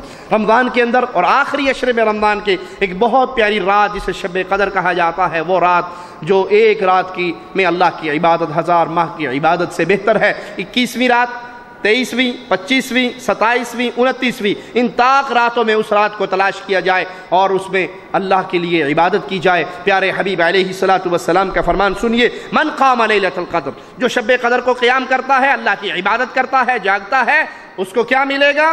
شرط کیا ہے؟ ایمان و احتسابا, مشرک نہ ہو. پھر اسی جہاں سے آغاز ہوا تھا وہیں پہ اختتام ہو رہا ہے. وہ شب قدر کو قیام کرے, مشرک نہ ہو, وہ پیر دتا نہ ہو, وہ پیر بخش نہ ہو, وہ نبی بخش, علی بخش, امام بخش, عبد النبی, عبد الرسول, عبد الحسین, عبد الحسن, عبد الزہرا نہ ہو, وہ عبد اللہ ہو. اس کی گردن جھکے تو اللہ کے لیے, وہ طواف کرے تو اللہ کے لیے, وہ ذبح کرے تو اللہ کے لیے, وہ نظر دے تو اللہ کے لیے, وہ پکارے تو یا اللہ, وہ مانگے تو کہے یا اللہ. اس کے دل میں جو ڈر ہے وہ اللہ کا, اس کے دل میں جو محبت ہے وہ اللہ کی. اللہ والی محبت کسی اور سے نہ کرتا ہو, اللہ والا ڈر کسی اور کا نہ ہو. یہ نہیں کہ مظفر آباد سے بس نکلی ہے اور پہلے سہیلی سرکار کی صندوقڑی میں 100 روپے ڈالتی ہے, اس سے پوچھو ابھی تو آپ نے سواریوں سے ٹکٹ لیا نہیں اور پہلے جی اسے نہیں جاننے ہونا, بڑے پیر صاحب ہونے نے ادھر اگر پیسے نہ دو جلدی بس نو پٹھا کر دیں نے. انا للہ و انا الیہ راجعون. اللہ کا وہ خوف نہیں ہے جو مردوں کا خوف ہم نے اپنے دلوں میں بٹھا لیا. آپ نے دیکھا نہیں گاڑیوں کے آگے جوتی بندھی ہوئی, دیکھی ہے کبھی؟ گاڑی کے آگے جوتی بندھی ہوئی دیکھی ہے؟ مکان کے اوپر کالی ہنڈیا الٹی دیکھی ہے؟ کیوں رکھتے ہیں؟ تسی نہیں جاننے ہونا, جوتی اگے بن لو تو ایکسیڈنٹ نہیں ہونا نا. یہ ہنڈیا جی نہیں, نظر بد نہیں لگتی, سر پہ ہنڈیا رکھ لو, گلے میں جوتیوں کا ہار ڈال لو, تمہیں بھی نہیں لگے گی. انا للہ و انا الیہ راجعون. جس قوم کا عقیدہ جوتیوں پہ آ جائے, میں اللہ کا واسطہ دے کے پوچھتا ہوں, اس کے سر میں یہود و نصارہ کی جوتیاں نہیں برسے گی. آج یہود و نصارہ مسلمانوں پہ ظلم کی چکی چلا رہے ہیں, وہ شام کا میدان ہو یا افغانستان کا میدان ہو یا کشمیر کا میدان, ہر طرف مسلمان کٹتے مرتے نظر آ رہے ہیں. کیوں؟ رحمان سے رشتہ ٹوٹ گیا ہے, رحمان سے رشتہ ٹوٹ گیا ہے, توحید کی غیرت ختم ہو گئی ہے, ایمان کا عقیدہ مٹ گیا ہے. سوپور انڈیا کشمیر کا ایک چھوٹا سا گاؤں ہے سوپور, اس کی ویڈیو میں نے اپنی آنکھوں سے دیکھی, میرے پاس موجود ہے. اللہ کی قسم, بابا آہد نامی ایک بابا جو سر کے بالوں سے لے کے پاؤں کے ناخن تک ننگا ہے, وہ ایک پارک میں بیٹھا ہے اور سینکڑوں کے حساب سے نوجوان لڑکیاں, وہ پارک بند ہے, گیٹ لگا ہوا ہے, اس کی جالیوں میں انگلیاں دے کے کشمیری زبان میں بابا بابا بابا, تروئی خدا دی بابا, کچھ تے کرم کر دے. اس ننگے کو پکار رہی جس نے اپنے جسم پہ ایک بالشت کپڑا نہیں رکھا, اس کی شرم گاہیں بھی ننگی ہیں. صوفے کی کرسی پہ بیٹھا ہوا, اٹھ کے نیچے آتا ہے، 18-19 سال کی لڑکیاں تھالوں میں کھانا سجا کے اس کے قدموں میں آ کے بیٹھتی ہیں اور وہ ننگا بیٹھ کے ان کے سامنے کھانا کھاتا ہے۔ ہاں جی تسی نہیں سمجھے، پہنچی سرکار ہے، اے پہنچی سرکار ہوندی ستھن تے پا لیندی، جس کو شرم گاہ ڈھانپنے کی تمیز نہیں ہے وہ پہنچی سرکار بنا دی۔ اس توحید کے عقیدے کو ترک کرنے کی بنا پہ آج ذلت اہل ایمان پہ مسلط کر دی گئی ہے۔ جو شب قدر میں جاگے، شرط کیا ہے؟ ایمان کی حالت میں ہو، مشرک نہ ہو، غیروں سے ڈرنے والا نہ ہو، ان کے سامنے جھکنے والا نہ ہو، زندگی بھر کے اللہ گناہوں کو معاف کر دیتا ہے۔ اسی طرح رمضان کے اندر کثرت سے اللہ کا ذکر کریں، دعائیں کریں۔ ہر رات کے تیسرے پہر مالک آسمان دنیا پہ نزول فرماتا ہے جیسے اس اللہ کی شان کو لائق ہے۔ لیس کمثلہ شیء، اس کی کوئی مثال اور کیفیت بیان نہیں ہو سکتی۔ اور آواز لگاتا ہے، کوئی ہے مانگنے والا، کوئی ہے سوال کرنے والا، کسی نے گناہوں سے معافی مانگنی ہے، رحمان اس کے معاف کرنے کے لیے اللہ کی طرف سے آوازیں گونج رہے۔ کوئی فقیر ہے تو آج اس کا داتا اسے دینے کے لیے پکار رہا ہے۔ اس وقت سب کا حال کیا ہوتا ہے؟ الا من رحم ربی، کیا کر رہے ہوتے ہیں اس وقت جب اللہ کہہ رہا ہوتا ہے کوئی ہے سوالی آ جائے لے لے؟ ہم سارے کیا کرتے ہیں؟ سو رہے ہوتے ہیں۔ صبح اٹھ کے کیا کہتے ہیں؟ اکھا مال دے ساڑی سندا کوئی نہیں، اب بابیاں دی موڑ دا گا نہیں، ساڑی ایڑا دے گیڑا دے ہو دے گا۔ اللہ تو کہتا ہے کوئی ہے سوالی، ہم کہتے ہیں نہیں اللہ ان کے دربار پہ آئیں گے، یہ تجھ سے لے کے دیں گے۔ اجی تم نہیں، آپ مانتے نہیں ہو، آپ تو ہوئے جو گستاخ۔ کوٹھے پہ چڑھنا ہو تو سیڑھی نہیں لگانی پڑتی، بادشاہ کو ملنا ہو تو وزیر نہیں پکڑنا پڑتا، ڈائریکٹ یا اللہ یا اللہ یا اللہ کہتے ہو۔ ہم کہتے ہیں تمہیں شرم آتی ہے؟ خالق کو مخلوق کی مثالوں کے ساتھ تشبیہ دیتے ہو۔ ارے بھائی مان لیتے ہیں کوٹھے پہ چڑھنے کے لیے سیڑھی لگانی پڑتی ہے، کوٹھا 20 فٹ اونچا ہے، میرے رب کی رحمت تو تیری شاہ رگ سے بھی زیادہ قریب ہے، یہ 20 فٹ دور نہیں ہے۔ مانتا ہوں، آخری بات کہہ کے اپنی بات ختم کرتا ہوں، مانتا ہوں بادشاہ کو ملنے کے لیے وزیر پکڑنا پڑتا ہے، مانتا ہوں۔ کیوں؟ اس لیے کہ بادشاہ کے دروازے بند ہوتے ہیں، رحمان کا دروازہ کھلا ہے، وہ بند نہیں ہوتا۔ پیارے حبیب فرماتے ہیں رات کا اندھیرا پھیلتا ہے، میرا مالک اپنے ہاتھوں کو پھیلاتا ہے، آواز لگاتا ہے دن کی روشنی میں گناہ کرنے والے اندھیروں میں معافی مانگ لے، سب کچھ معاف۔ سورج نکلتا ہے، مالک پھر اپنے ہاتھوں کو پھیلاتا ہے، اندھیروں میں چھپ کے گناہ کرنے والے روشنی میں معافی مانگ لے، سارے ہی معاف کر دوں گا۔ بادشاہ کے لیے وزیر کی ضرورت ہے کہ اس کا دروازہ بند ہے، رحمان کا دروازہ بند۔ بادشاہ کے لیے وزیر کی ضرورت ہے، میں بھی مانتا ہوں۔ کیوں؟ اس لیے کہ بادشاہ کے دل میں میرے لیے کوئی رحم کا جذبہ نہیں ہے، اور مالک پیارے حبیب کی موجودگی میں ایک عورت جو اپنے بچے کو گم کر چکی ہے اس کو تلاش کرتی ہے، مل جانے پہ چھاتی سے لگاتی ہے، دودھ پلاتی ہے، چومتی چاٹتی ہے۔ پیارے حبیب اپنے اصحاب سے کہتے ہیں میرے صحابہ کیا یہ عورت اپنے اس معصوم کو آگ میں پھینک دے گی؟ کہا نہیں یا رسول اللہ، نہیں پھینکے گی، یہ نہیں پھینک سکتی۔ کہا یہ عورت اپنے بچے سے اتنی محبت نہیں کرتی جتنا رحمان اپنے بندوں سے کرتا ہے۔ اللہ تجھے تیری اسی محبت کا واسطہ ہے، ہم جتنے بیٹھے ہیں ہم سب کے چہروں کو جہنم کی آگ سے محفوظ فرما دے، ہم سب کو جنت الفردوس میں محمد کا پڑوسی بنا دے صلی اللہ علیہ وسلم۔ مانتا ہوں بادشاہ کے لیے وزیر کی ضرورت ہے۔ کیوں؟ اس لیے کہ بادشاہ اگر مجھے 1 لاکھ روپیہ بھی دے گا تو اس کی اکاؤنٹ میں سے تو 1 لاکھ مائنس ہو گیا نا، اس کو درد ہوگا دیتے ہوئے کہ 1 لاکھ کم ہو گیا۔ اور رحمان کے خزانے میرے سچے غریب نواز و بندہ پرور کے خزانے کیسے ہیں؟ وہ مالک فرماتا ہے اے انسان و جن، تم سارے اگلے پچھلے ایک میدان میں اکٹھے ہو جاؤ، مانگنا شروع کر دو، میں اپنی مرضی سے نہیں تمہاری ڈیمانڈ کے مطابق تمہیں دینا شروع کر دوں، جو مانگو دے دوں، جو مانگو دے دوں، جھولیے بھر دوں۔ میرے خزانے میں اتنی کمی نہیں ہوگی جتنی سوئی کو سمندر میں ڈال کے نکال لو، سوئی تو سمندر کے چند قطرے کم کر سکتی ہے، رحمان پوری کائنات کو بھی کھلا دے تو اس کے خزانوں میں کیوں؟ کیونکہ رحمان کا لنگر تمہارے چندوں سے نہیں چلتا، بابا اجمیر والے کی دیگ تمہارے چندوں سے چلتی ہے، بابا اجمیر کا عرس تمہارے چندوں سے لگتا ہے، تم چندہ دو گے تو دیگ چندہ دو گے تو 11ویں کی کھیر، چندہ دو گے تو کچھ ہوگا، رحمان کو تمہارے چندوں کی ضرورت۔ وَلِلَّهِ خَزَائِنُ السَّمَاوَاتِ وَالْأَرْضِ، وہ رحمان ہے زمین و آسمان کے ہر خزانے کی کنجی میرے مولا کے پاس۔ وزیر ضروری ہے بادشاہ کے لیے، کیوں؟ کیونکہ وزیر بادشاہ وزیر سے ڈرتا ہے، اگر اس کی بات نہ مانی سازش کر کے پھٹا نہ الٹ دے، تختہ نہ الٹ دے، ڈرتا ہے یا نہیں؟ ڈرتا ہے۔ اور رحمان کسی سے جو ڈر جائے وہ رحمان اور رحیم مالک ہو سکتا؟ کائنات میں سب سے پیارے محمد الرسول اللہ صلی اللہ علیہ وسلم احد کے میدان میں ماتھا پھٹا، دندان شہید ہوئے، گڑھے میں گرے، کیا زبان سے جملہ نکلا؟ کیف یفلح القوم، یہ فلاح پائیں گے جنہوں نے رسول کے ماتھے کو پھاڑ دیا، حالانکہ رسول انہیں جنت کی طرف بلاتا ہے۔ کہا یا نہیں؟ کہا پیارے نبی نے کہ یہ فلاح نہیں پا سکتے۔ مالک کی طرف سے قرآن نازل ہوا، لیس لک من الامر شیء، اے محمد علیہ السلام آپ کا کنٹرول اور اختیار نہیں ہے، میں چاہے ان کو عذاب دوں، چاہے ان کو معاف کروں، انہوں نے ظلم کیا ہے۔ پانسا پلٹنے والے خالد ابن ولید تھے نا جنگ کا، پھر خالد ابن ولید سیف اللہ بنے یا نہ بنے؟ وزیر ضروری ہے بادشاہ کے لیے، وزیر ضروری ہے بادشاہ کے لیے کہ بادشاہ اس کی محبت میں گرفتار ہو گئے، اپنے قانون کو بدل دیتا ہے، اور رحمان اپنے قانون کو وہ کسی کی محبت میں مجبور، وہ تو کہتا ہے وَلَوْ تَقَوَّلَ عَلَيْنَا بَعْضَ الْأَقَاوِيلِ لَأَخَذْنَا مِنْهُ بِالْيَمِينِ ثُمَّ لَقَطَعْنَا مِنْهُ الْوَتِينَ فَمَا مِنْكُمْ مِنْ أَحَدٍ عَنْهُ حَاجِزِينَ۔ اگر میرے رسول اپنی طرف سے میرے ذمے کوئی بات لگا دیں جو میں نے نہ کہی ہو، میں دائیں ہاتھ سے پکڑ کے شہرگ کو کاٹ دوں، تم میں سے کوئی اپنے رسول کو چھڑا بھی نہ سکے۔